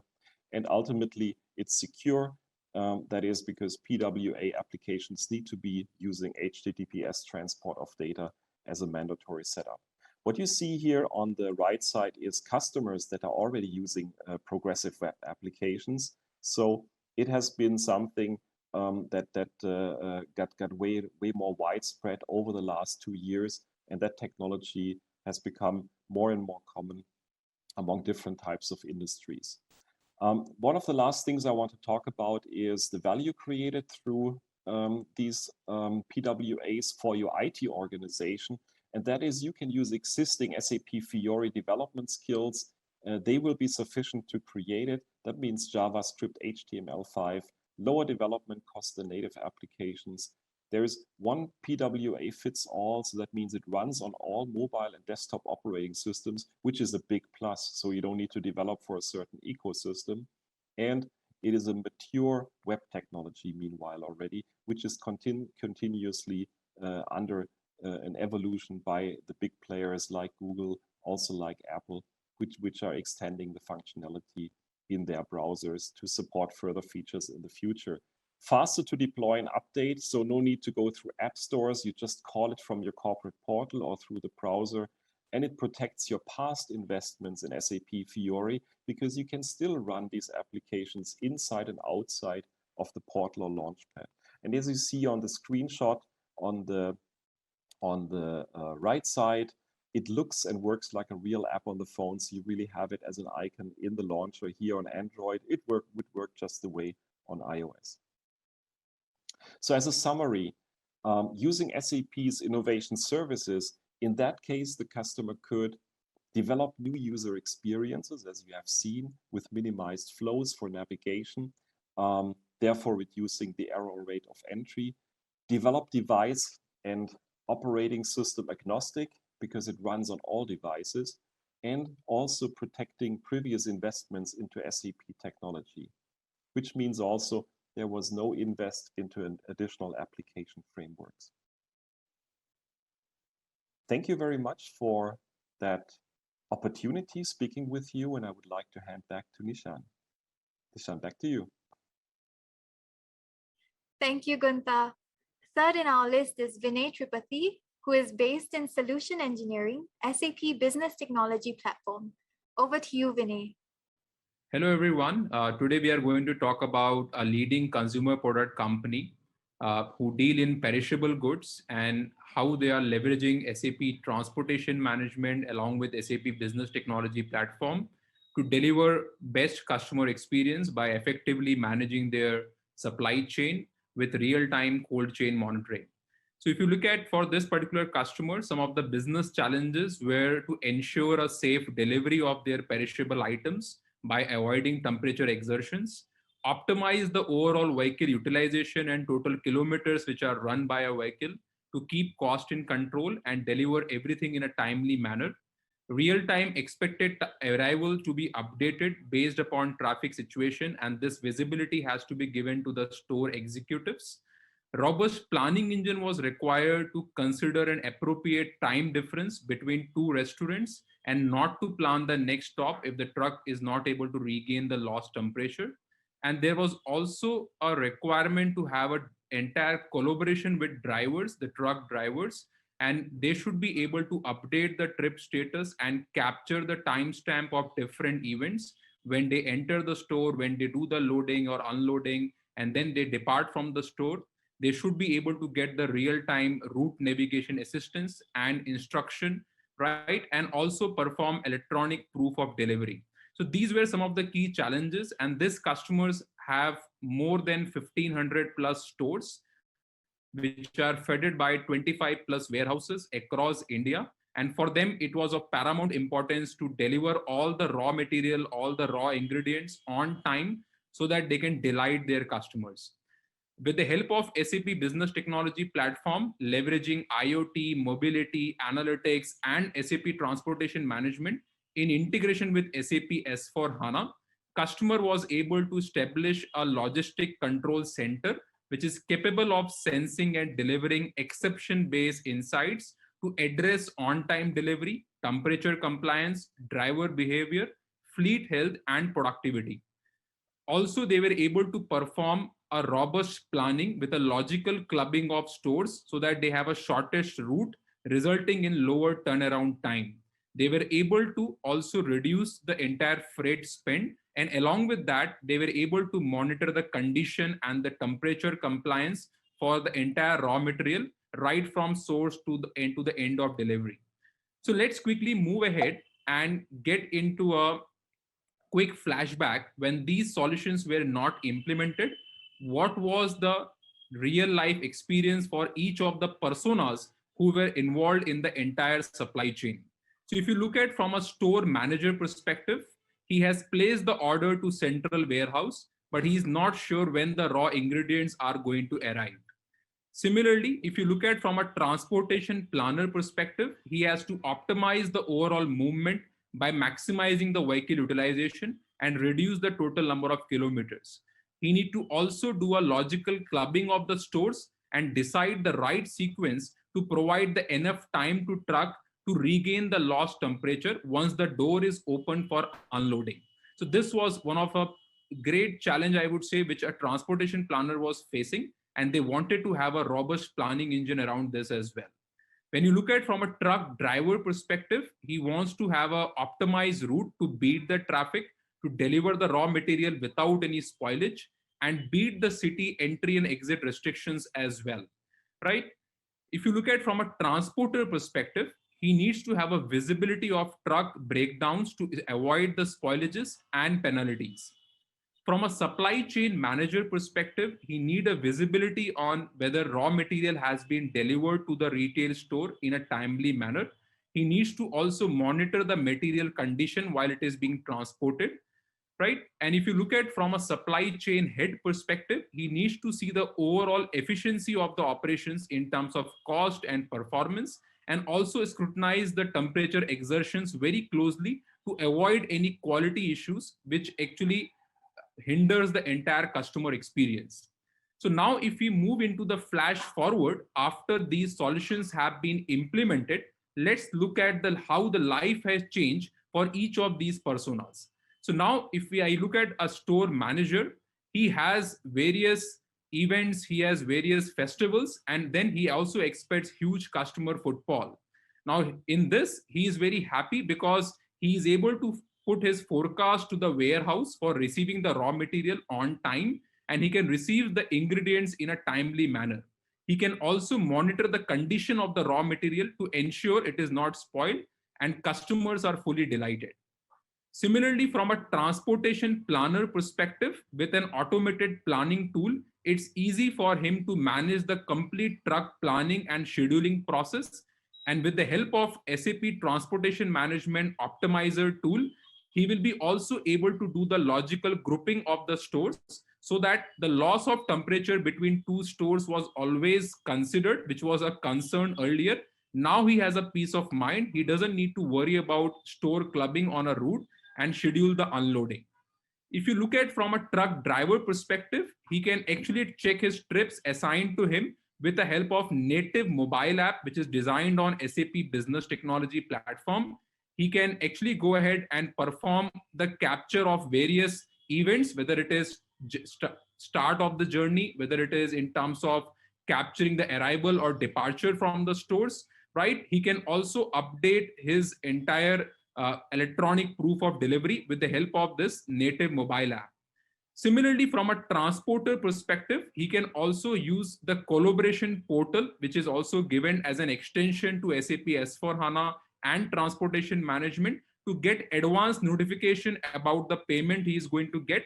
And there is a process to also raise the disputes if in case vehicles are plying for more number of kilometers. If you look at from a supply chain manager perspective, he has a complete visibility on whether the raw ingredients are delivered to the retail store in a timely manner or not. He can see the temperature exertions, humidity, and other parameters he can monitor with the help of analytics dashboards, which are designed using SAP Business Technology Platform Analytics Cloud. Right, so this is again from a supply chain head perspective. He is able to control his entire operation cost. He don't need to get into scrutiny of temperature exertions because he gets real-time exception and alerts. Thanks to the entire control tower setup, all the parameters with the Google Map integration, he is able to get real-time alerts around the entire track and trace process. So if you look at from an architecture perspective, this customer had S/4HANA. They onboarded SAP Transportation Management and SAP Business Technology Platform, formerly known as SAP Cloud Platform. From S/4HANA perspective, the entire master data, sales order management, delivery and shipping objects, and the entire purchase order and service entry sheets, they were managed in S/4HANA. With SAP Transportation Management coming into picture, the entire event management, transportation execution, freight order management, transportation planning, and freight settlement is also done. And with SAP Business Technology Platform, we have done the extensions for store executives, for drivers, as well as the warehouse executives. We have given a front end, which is a native mobile app, as well as a web portal, right? And in the end, you have analytics layer for the entire control tower setup so that there is a real-time KPI monitoring around entire track and trace process. And you have a comprehensive IoT engine of SAP Business Technology Platform, which helps in device connectivity, modeling the entire device data with the business data, and getting insights to the store executives and the warehouse executives. And again, it is powered by a strong data management layer. So there is a layer of HANA, Cassandra, and Azure S3, which also manages the data across hot, warm, and cold store.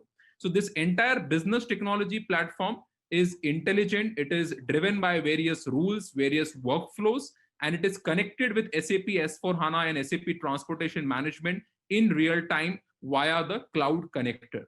Right, so with this, I hope you enjoyed this journey of track and trace, a concept which we have implemented with one of our Indian customer, and happy to engage with you and simplify your digital transformation journey.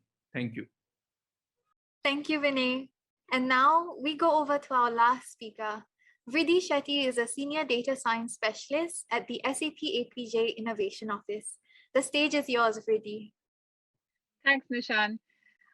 Over the next couple of minutes, I will run you through an example of where we applied machine learning techniques to a very traditional area of manufacturing, which is blast furnace operations. I will walk you through the background, the data that we received, and our high-level algorithm approach for the solution. So the customer is in the business of exploration, mining, and processing of iron ore, and they are one of the largest producers of their kind in the region for pig iron. The context of this use case was that they need to mix material, and they do that on an ongoing basis to produce pig iron in blast furnaces. And this pig iron is then procured downstream by steel manufacturers. The objective of our use case was to help them realize a use case which they believed would generate a lot of value and also result in leveraging their investment in SAP's P&T licenses. Now, before we get into the nuts and bolts of this use case, I will throw you back into a little bit of a high school chemistry class. Now, the crux of this use case is centered around what you see here, which is a schematic representation of a blast furnace. And this structure, just so you can imagine, is a couple of stories high. And what happens is from the very top of the furnace, you throw in iron-bearing material, you throw in also coke, which is a fuel, and you throw in these fluxes, which aid the process.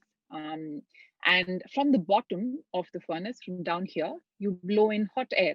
So when the two meet in the belly of the furnace at the high temperatures, there are some chemical reactions that take place, and at the end of it, molten pig iron is formed, which sinks to the bottom of the furnace over here. And on top of it, molten slag is also collected. Now, the key output is the pig iron, which is what they're selling downstream to the steel manufacturers, and they will take it out of these tap holes. So the hot metal is taken out, sent to the lab, tested for quality, and then sent out in batches. Now, essentially, what that boils down to is the simple equation. So you have iron-bearing material, you have coke, which is essentially the fuel. They could also use nut coke or PCI, which is pulverized coal injection. Add to it some fluxes like limestone, dolomite, or quartzite, throw in your hot air, and then you have pig iron. Now, their challenge was twofold. In the first place, the furnace operator on the factory floor is using his experience and skill to decide on how much material to throw into the furnace and what material to throw in. So every couple of hours, they're testing what comes out of the furnace based on lab results, and accordingly, they're tweaking what they're throwing into the furnace. The second challenge is how can we make sure that the mix that you're creating, this recipe that you're creating for the pig iron, is the cheapest one you can probably make. Our recommendation, our solution to them, therefore, was for the first challenge, use machine learning on historical input and output of the furnace and identify the material from their existing inventory that will produce the pig iron of the grade and quality that they require. And secondly, using optimization models so that we could identify from these inventory material what is the cheapest combination that they can throw in to get the same quality and quantity of pig iron. In terms of outcomes, we worked very closely with their team to identify that done right, this would result in lowering the consumption of coke, which is the most expensive component of that equation that you see on the top. Would lower also their ore and sinter consumption, and lastly, and also increase the pig iron output, lower the quality of the production, which means lesser off-grade production, and result in therefore lesser working capital required. What did we get in order to get this working? All the boxes in orange are the inputs, and the boxes in green is what they were expecting as the outcome of our solution. So we had, of course, the input to the furnace, which is the weight and composition of the ore, sinter, fluxes, the coke, the fuel essentially, and some dust that is formed along the way. We also had the ambient conditions of the furnace, what is the temperature, pressure, volume of the wind, and so on. We knew exactly what was coming as the output of the furnace. In terms of quantity composition, there were a couple of constraints on the result that said, for example, that some parameters like coke ranges should fit into exactly a certain range. We had knowledge of their existing inventory so that we could pick from it. And lastly, we had to, the outcome of the solution had to essentially be exactly how much ore, sinter, flux should you be throwing into the furnace, and some derived calculations from these numbers. On a high level, I'll walk you through the 4 steps of the approach that we took. This is essentially the algorithm of the solution. In the very first step, what we did was we took their historical data of what they were throwing into the furnace, and we identified the rough ballpark of the material that is required in terms of composition of the material which would achieve the quantity and quality of pig iron that they were looking for. And for this, we used machine learning.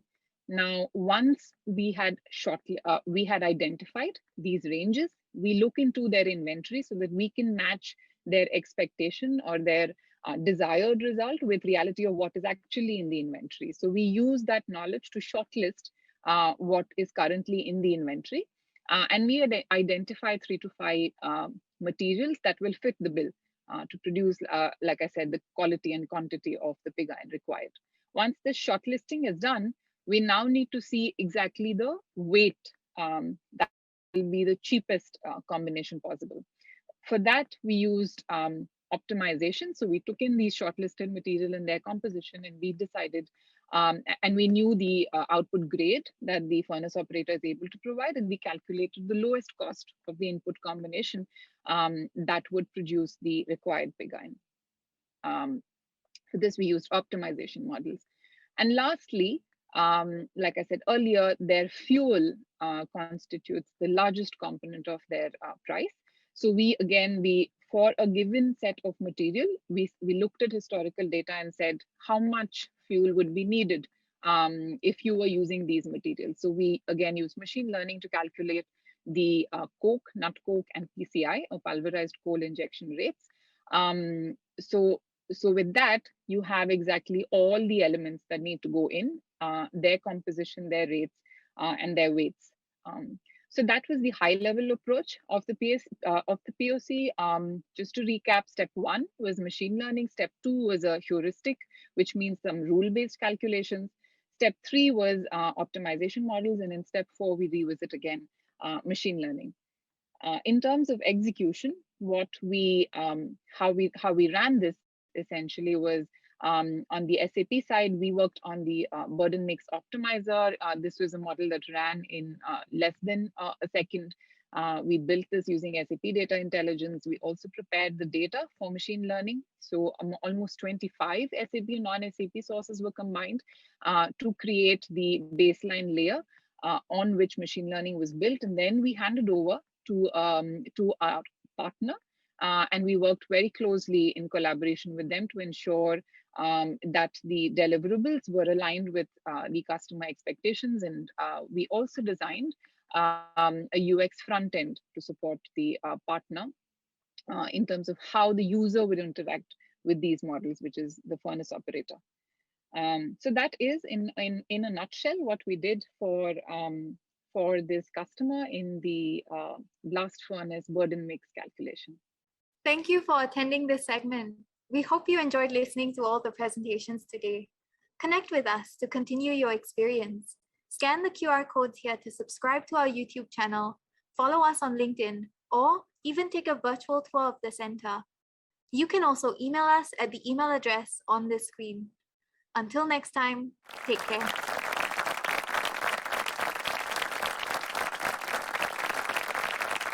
Thank you, Mr. Anil Bhaskaran and team. It is now time to invite our next speaker, Mr. Ashish Thamke, Head of License, Audit and Compliance Management, SAP India. Compliance is an important topic for all, and hence Mr. Thamke will share his insights on how you can continue to lead your digital transformations and be fully compliant at the same time. Over to you, Mr. Ashish Thamke.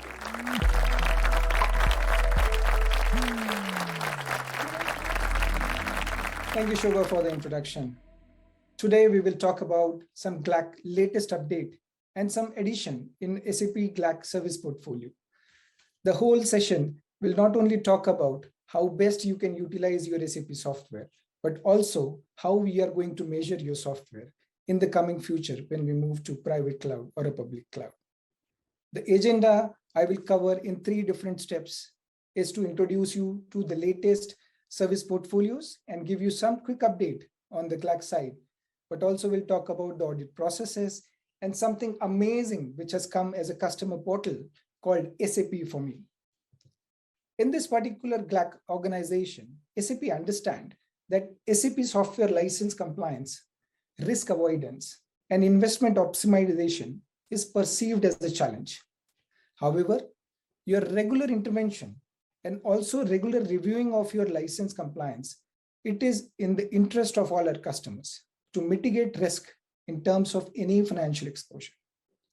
It also provides you a full and a transparent license consumption report where the license optimization and your future investment decisions can be taken.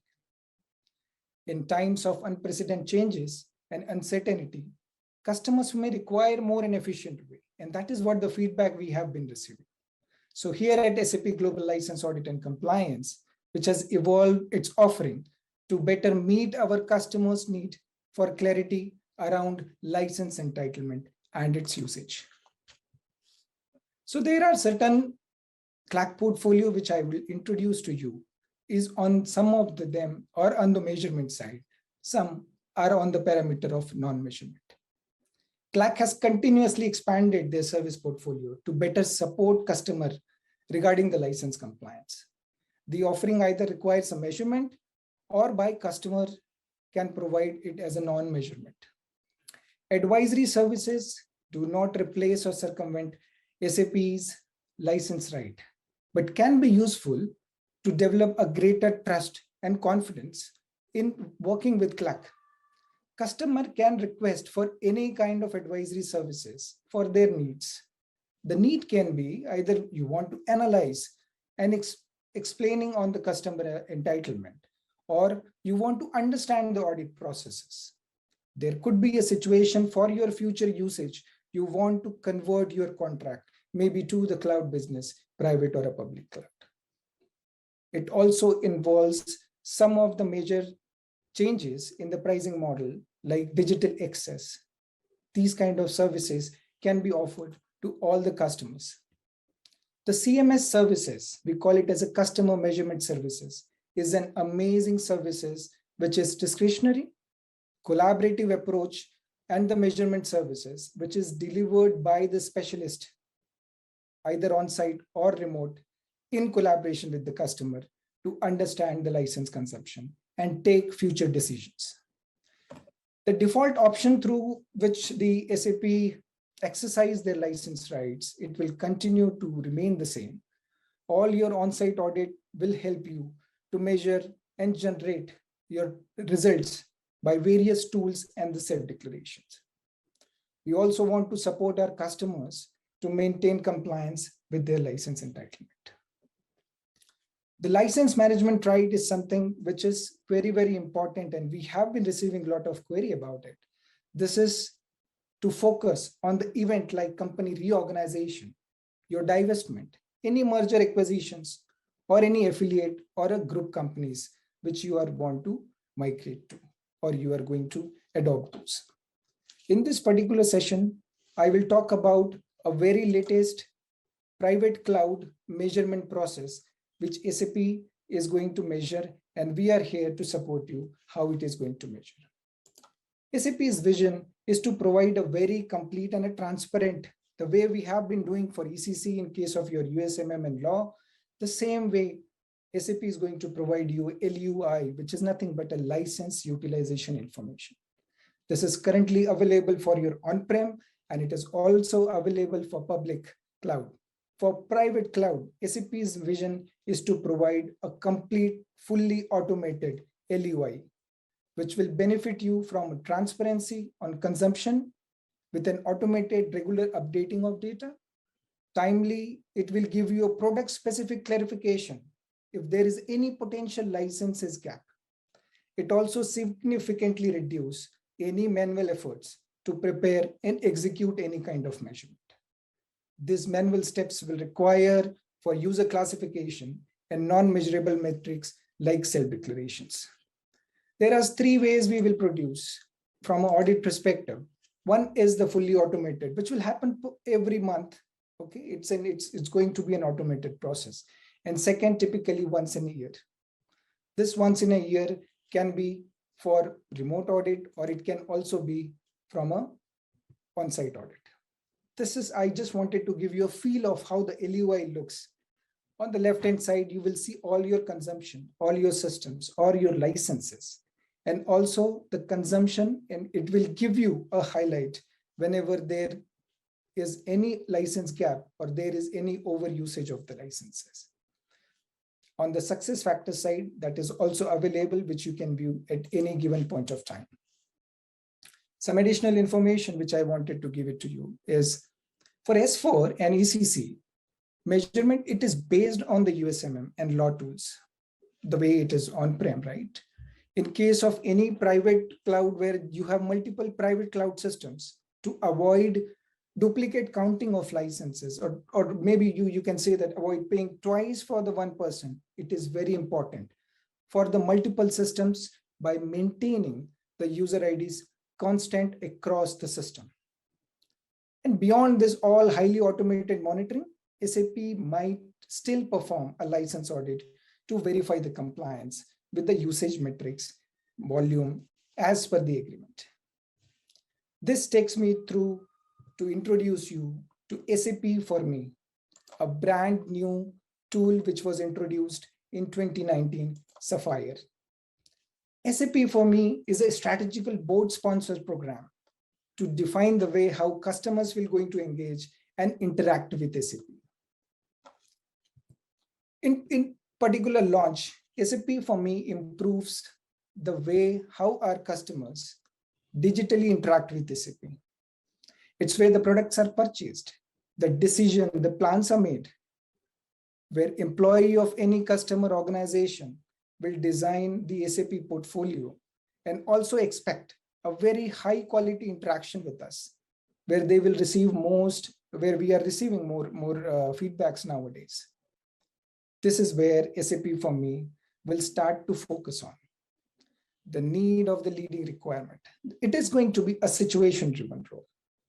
Later on, we will definitely, in course, want to also reach our administrator, the basis team, the support system, the partners, also the customers and customers, to provide them a personalized information, such as their learning achievement. With this, in the current scope, what we understand from the feedback which we have received is there are too many portals and tools, some missing transparency in terms of where my orders are, what are my entitlements are.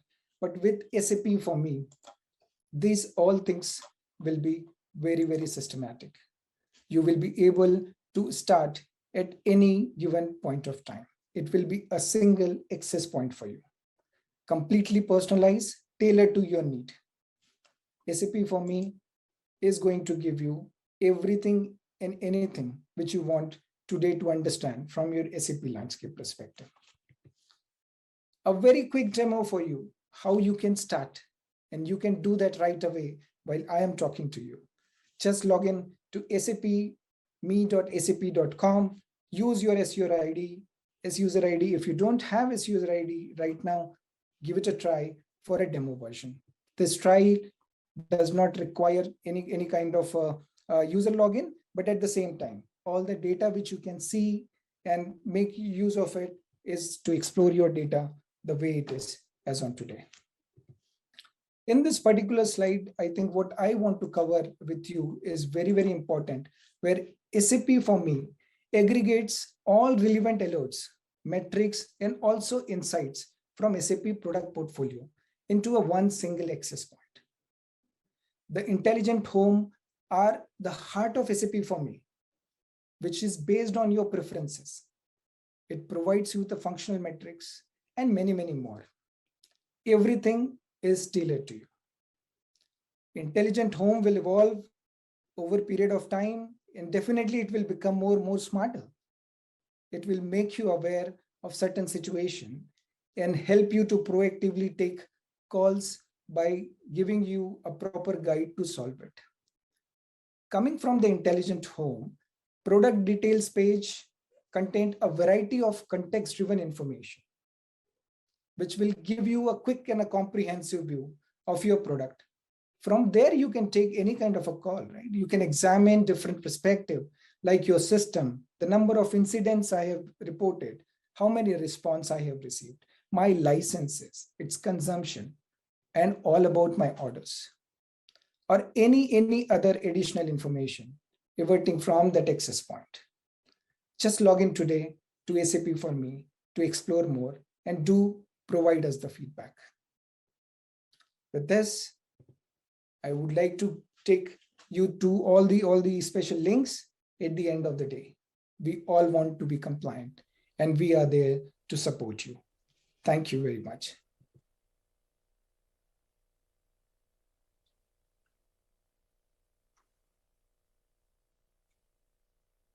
Thanks, Ashish.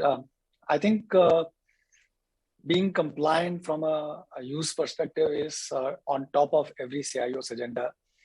And I must say big thanks to Ashish and his entire team for being always there, for always answering any and all questions that come through INDUS at various levels, during various meetings. In fact, I can't remember a single situation where I reached out to Ashish for support based on the queries that I've got from the INDUS members. And he's always been there and always addressed the elephant in the room and always been a big supporter for the user group as well. So thank you, Ashish. I hope that our partnership and your support to answer all queries and your patience in terms of trying to understand where the customers are coming from and help them to remain compliant will continue over the next few years as well as we continue to grow and evolve. With that, I'd like to hand it over back to Shobha. Thank you.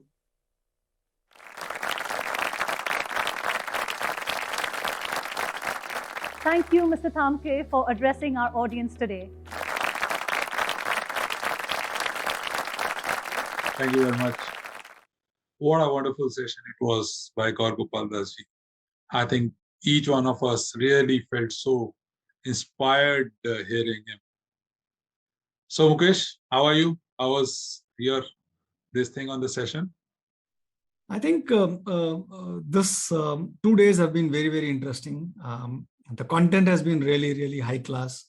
The speakers have provided a lot of great insights. We've also seen quite a few conversations happening online on the chat as well.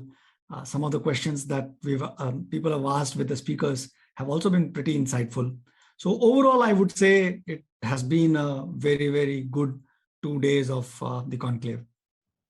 Yeah, what I thought was that 2 days you have been on the other side asking questions. So let me just put you on spot in this session and ask you a few thought questions. So now, as we look at INDUS, as I said in my opening comments also yesterday, INDUS has really blossomed into a big group with more than 2,000 odd customers. During the year also, we had more than 60 sessions despite pandemic, though all the sessions were online. We had more than 5,000 people who attended these sessions. Yeah. I think that the vibrancy in the community that we were thinking and trying to get over last few years, we have really achieved it. I'm really happy about it. And thanks to all the board members, thanks especially to you, Mukesh, for kind of coordinating all these things, and to all the customers who participate in this. And also my request to each of the customers would be those who are not participating to participate in these and get as much value from these discussions and value from the investments that each one of us has made in SAP. Now, one of the key things in this entire journey of INDUS that we have is what we call as SIG, the special interest groups. To my mind, they really give a lot of value to the customers as they are really focused on the industry solutions, the problems that the industry is facing, and also a good networking among the members of the industry or that particular area or group of people. So we have around 15 odd SIGs, which are today very active. And looking at the response that we have seen on SIGs over last few years, this year we added, Mukesh, 3 SIGs, if I remember correctly? We added the discrete one, we added the pharma one and the consumer products. So why don't you share as to what your kind of experiences have been running these SIGs or coordinating with various board members who are running these SIGs? I think this year has been a watershed year for INDUS from that point of view. Not only have we seen significant amount of participation from customers in these special interest groups, in the activities that we have done, virtual events that we have done in these special interest groups. But what we have also seen is that some of these special interest group members have actually kind of joined the corresponding WhatsApp groups that we have. So for every special interest group, we also have a WhatsApp group that we have created where people can actually join and start having interactions. Some of these WhatsApp groups have really blossomed into a place where people can actually ask questions, share problems, share challenges, and others in the community are able to address and answer those questions and challenges in terms of how they've gone about and address those challenges as well. So which is something which really warms the heart, because ultimately Indus is a community, and as a community we are really successful if we learn from each other, if we support each other in the journey that we are doing. So from that point of view, at least some of the special interest groups, the groups are really vibrant and active. Some of them are not as much as we would like to, but that's a journey, as they say, right? One of the things that we would like to do going forward, and we are exploring right now, is to find the role of technology that can be deployed in order to be able to have these conversations going even better.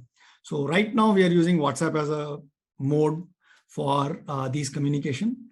Potentially next year we might want to look at other technologies, other community platforms, which would then take this engagement probably to the next level. We're still exploring, so no commitments right now, but you can expect something interesting sometime soon.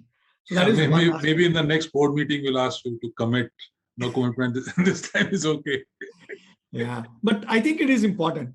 I think the community has reached a point where yes, I think it is important that we bring in the right technology, bring in the right platform, where we can give voice to the community members so that they can start not only interacting with each other, but so the challenge with WhatsApp is the other side, you know the name, but that's about it. You don't have a profile, you don't, unless you know them personally, it becomes very difficult to know whom you're talking to. So, but if you have a proper community platform, then I think it gives you a completely different context. You know which company the person that you're talking to is from, what are some of the things that they have done already, and provides a little bit of credence as well, which then enables a certain amount of trust to come in, and the conversation and the quality of conversation can get elevated from that point of view. So that is one. I'll link that to the fact that we'll be driving digital transformation in Indus 6 also. True. So that is from an engagement perspective, right? So and then of course there is from a content perspective. So what we have done this year is not only have we invited practitioners and CIOs and your peers to come and share about your journey and what you've done in your organization, but what we have done, or we have tested this year, is to invite authors and thought leaders to come and talk about what they think the next practices are going to be. And potentially next year, we should probably look at a little bit of more of that. I've been working with various board members to figure out who these thought leaders for some of these industries could be, so that we can reach out to them in time, in advance, and block their time so that they can come and share their perspectives with our members. So lots that has happened this year, and there's a lot to expect from next year. Maybe if you can also share with the entire audience, take any example of any one SIG as to what kind of conversations happen, so that people can really relate to this concept of SIG, and those who have not attended any SIG, they know that these are the kind of conversations, so I should join. Okay, so maybe I'll take 3, not one, very, very distinct and very, very different, but very impactful. Okay. So the first example that I would like to take is the localization special interest group. Okay. Very, very important for all customers, right? Because everyone has to comply to the law of the land. Now, and the current governance, the current government has been active from a localization perspective as well, because they've been changing laws and things like that. So the WhatsApp group on the localization front has probably been the most active, because that's also the place where customers have very limited time to kind of, adopt whatever technology that SAP is releasing and go live with it. And there are a lot of questions in terms of interpretation of the law itself and how certain aspects of the technology needs to be deployed in order to comply with the law of the land. So that WhatsApp group for that particular localization SIG has been really buzzing in terms of, how do you interpret this particular law? I'm having this particular issue. Has anyone faced this issue? Has SAP released a note on, how do you address this? What is the note? When I'm implementing a note, this is the kind of challenge that I'm getting. Okay, did you try this? Did you try that? That's the kind of conversation. And almost all of this is happening amongst the community members themselves. And of course, the SAP team steps in when needed, but otherwise everything driven by the community members themselves. So that's the first example that I would like to talk about. The second example probably is the oil and gas special interest group. It's also one of the oldest running special interest groups that we have. Not a lot of customers in the industry, very limited, but at the same time, I think the consistency with which the oil and gas team has met on a regular basis over the last maybe 6-7 years has reached a point where the customers trust each other. The kind of conversations that we have in the meetings that we do is, okay, what are you thinking in terms of digital transformation? Customer talks about, what they're doing in their company, the innovations that they're doing in the company. We bring in partners. For example, if I remember correctly, we had a partner from Bain or A.T. Kearney talk about what they are seeing in the industry outside of India as well.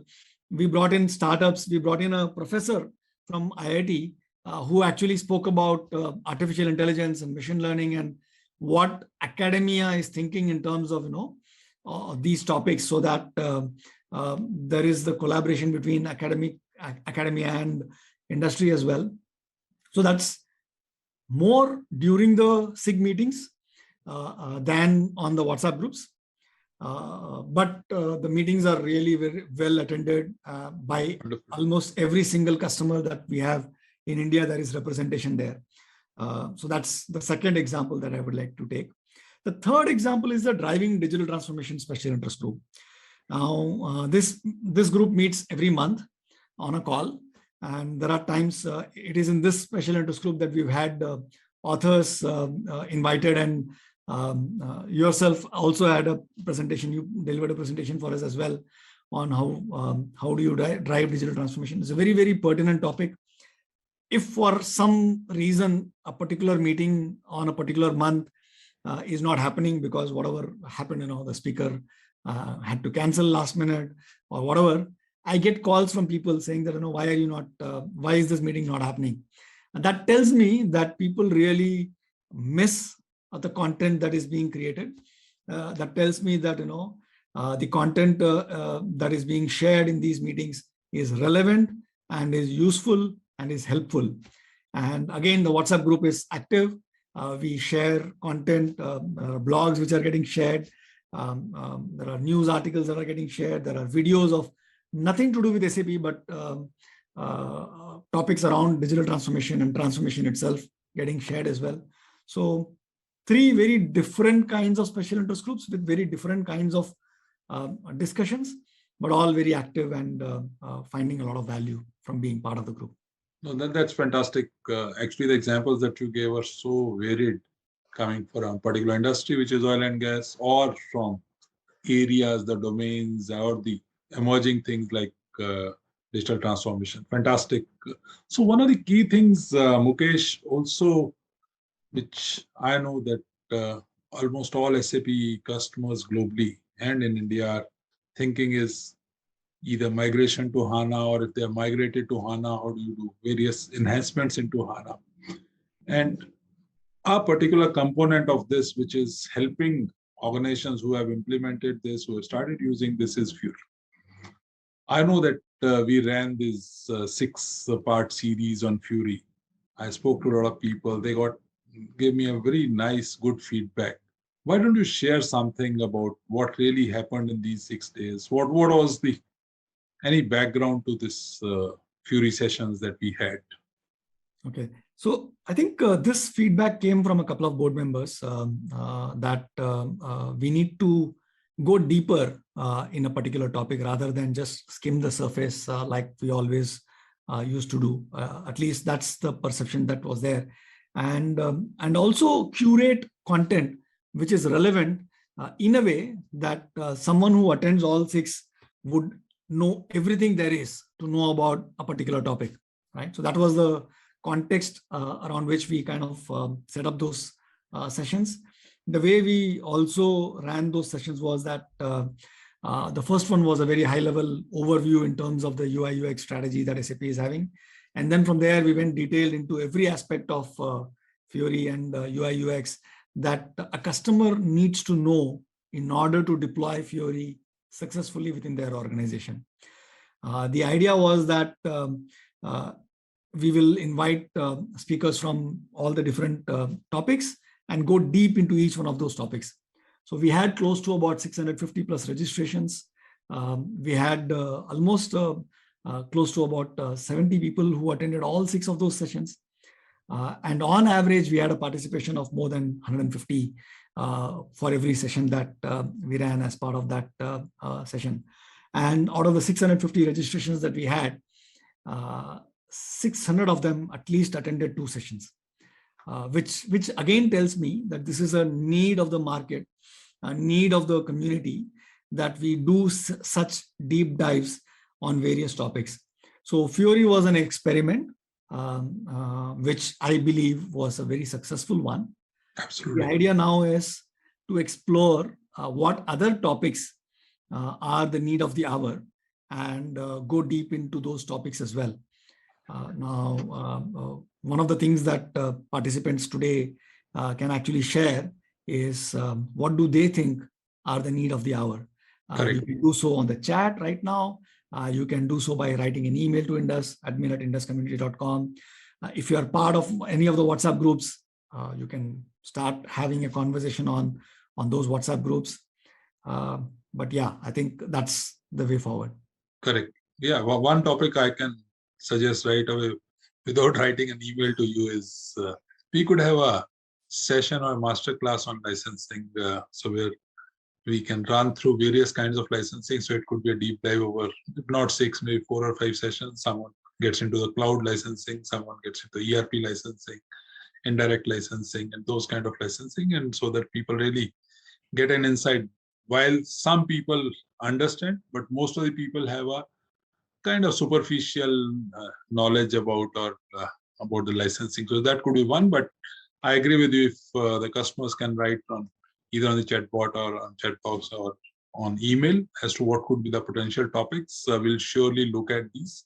I personally believe that till we really deep dive into a particular topic, just at this surface, if we remain, nobody really gains a lot beyond a point.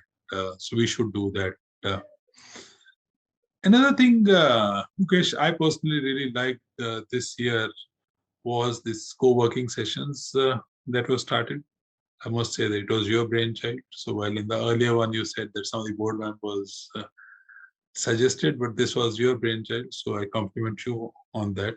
And you have been really doing it on a regular basis. And I have personally, I think, joined 7 or 8 of them, not all. I think 7, 8 I did join in, not the entire session, but for a few minutes. So why don't you share with the audience as to what these co-working sessions are and what happens and what are these daily calls, who comes in, who answers, what kind of questions are there? Thanks for the kind words, sir. The idea was in the past when we used to do these face-to-face meetings, right? People would walk in maybe 10 minutes early, 15 minutes early, and pick up a cup of coffee and have an informal conversation with whoever is there in the room around what is happening in their organization, what are some of the topics that they're thinking about, if there are any questions. Same thing would happen after the event is over. People would hang around with a cup of beer maybe, or a cup of coffee, and talk to the speakers in terms of, what to go deeper into some of the content that they hear and ask questions around not necessarily related to the content that was presented, but whatever is top of mind for them at that point in time. Now, with all events moving virtual, what happened was that space kind of vanished. So one of the things that the reason why I wanted to do this was, can we create a deliberate space where there is no fixed agenda as such? It's going to be more about people coming in, hanging out. And if there are any topics that they want to discuss, we discuss them. If there are any questions that they have, they can ask them, and I try and answer as far as I can. And if I'm not able to answer, I find someone within either SAP or INDUS who can answer that question and kind of connect them so that the question that was asked gets answered one way or the other. If there is a feedback that someone wants to provide, both either to INDUS or to SAP, they can provide the feedback so that I can take it back to the respective organizations, whether if it is a feedback to INDUS, I bring it back to the INDUS board. If it is a feedback to SAP, I take the feedback back to the respective organizations within SAP as an organization as well. The entire thinking was that, maybe some people have questions which they are not able to get answers for in their regular communications. So what I felt was kind of validated, because over the last, I've been doing this from 1st of July. This is a 1-hour call, Zoom call, which I host every single day between 1:30 and 2:30 p.m. India time. And the Zoom link stays the same. So which means that, you can just simply bookmark it or save it in your folder. At any point in time during this call, you can join in. It is not necessary that someone needs to stay for the entire 1 hour. People walk in, share their feedback, ask their question, get their answers, walk out.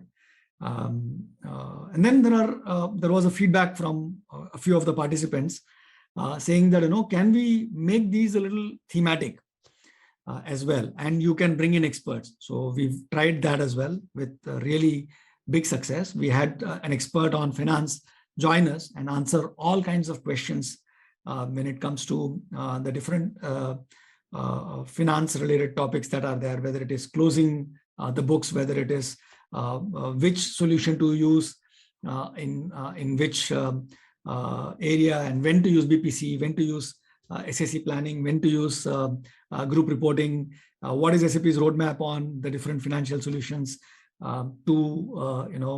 We had an expert who joined us for 4 weeks in the entire month of October, Dr. Nick, who talked about hyperautomation, whether it is RPA, chatbots, conversational AI.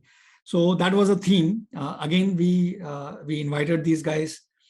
We informed people that, these particular days is going to be around these themes. But that doesn't necessarily restrict someone to asking or talking about anything else as well. So in some of these conversations, we've had people where people just joined in and just to say hi and hang out. In some of these conversations, people ask questions like, for example, I'm having this particular need. Let's say, for example, we've just moved to S4. We are still using Oracle database for certain applications for us, but we want to move away from there. There are a lot of legacy applications which are running on that database. So what can we do, or what should be SAP's roadmap? What is SAP's recommendation in terms of, how do we migrate all of this on HANA? So though I couldn't answer the question, I connected them with an expert within SAP who then actually answered the question. And now I can say with confidence that, the customer has actually is in the process of migrating all their applications, legacy applications to the HANA database. Two questions like, for example, we had a CIO join us and she asked me, okay, why should someone move to S4? What is the value, that ROI for that migration? To someone asking me, okay, what are some of the services that SAP offers if I want to move from my ECC to S4? To someone actually joining in saying that, I moved to S4 in 2017, but I want to know what new innovation has SAP brought in from 2017 version to today. Where can I find those information? So typically, if I have to kind of bucket all kinds of questions, either these are feedback questions saying that feedback topics saying that SAP is not doing this right, or why don't Indus do this, or why don't you do this more. The second type of questions is information questions. Where can I find this information so I can point them to the right place? The third one is what is SAP's recommendation, or what is Indus's recommendation in terms of this is the situation, what is the recommendation going forward? That's the third kind of question that typically comes in. And fourth kind of question that, or fourth kind of topic that gets discussed is just hanging out and talking about transformation in general, talking about technology, talking about what's happening in an industry, what's happening in a function, and things like that. So that probably sums up everything that has happened in the last maybe 60, 70 odd sessions that I have hosted, where about 150 plus customers have joined. And those customers who have not joined so far, or who have maybe deleted the WhatsApp message that you would have sent, or are not part of any of these WhatsApp groups, how do they know as to where can they join? That's a good point. Maybe what I will do is I will put this link on the chat right now, so that everyone has. Once the session is over, I'll put the chat link on the link on the chat. And what we will also do is, as a follow-up to this conversation, because it was still a pilot, an experiment. Correct. So now that we know that the experiment works, and I think it is, I've enjoyed it as well as much as anyone else who joined. Also, a great learning experience. Must be a great learning experience for you also. Absolutely, big time. I've learned a lot more about SAP. I've learned a lot more about what is top of mind for customers. Are you now providing consulting to SAP? Yeah, that's part of my job any which way. So, but yeah, it has been a big learning experience for me, and I am really happy to continue to do this for as long as people are joining these sessions. So as a follow-up to this conversation, maybe I will send out an email to all Indus members saying that, here is the link, please bookmark. And at any point in time, if you have any question, if you want any support, if you have any assistance, if you have any feedback, or if you need any information, feel free to join these sessions, 1:30 to 2:30 India time, every day, every weekday. I know we are kind of running out of time, but let me ask you one question which has nothing to do with Indus. Get into a very different thing. So why don't you share with all of us as to, beyond Indus, what are the other user groups that you are currently supporting, and the kind of knowledge that you are getting from all of those groups also, which is then being pumped back into Indus and vice versa, of course. Yeah, I'm working with 8 user groups, and the 9th one is just getting formed. So we have user groups in Bangladesh, Sri Lanka, in Singapore, Malaysia, Philippines, Indonesia, Thailand, and the one that we are just about to start is in Vietnam. Okay. I think what I have learned a lot is how do you start a community, right? And how do you create a sense of community? I have Indus to thank a lot for that, because the last 11 years that I've been working with Indus and with you, sir, I have learned a lot in terms of what it means to have a community, what it means to be part of a community, what it means to have successful communities. And what I'm learning from other user groups is, some of the times, some of the other user groups are pretty, how do I put it, a lot more clear in terms of what value they want to derive from participation. With the Indus and with Indus customers, I think there is a lot of show me the value kind of attitude. Whereas in some of the other user groups, let's say, for example, in Singapore and Philippines and all of that, they want to take value, so they know that there is value there. They want to take as much value from being part of the community, rather than waiting for someone to show where the value is. So that is a big learning. I think that's a good point, and we as SAP customers also really need to get into that. As much as we can kind of extract, I'll go beyond the word take, as much as we can extract value out of INDUS or any of these interactions.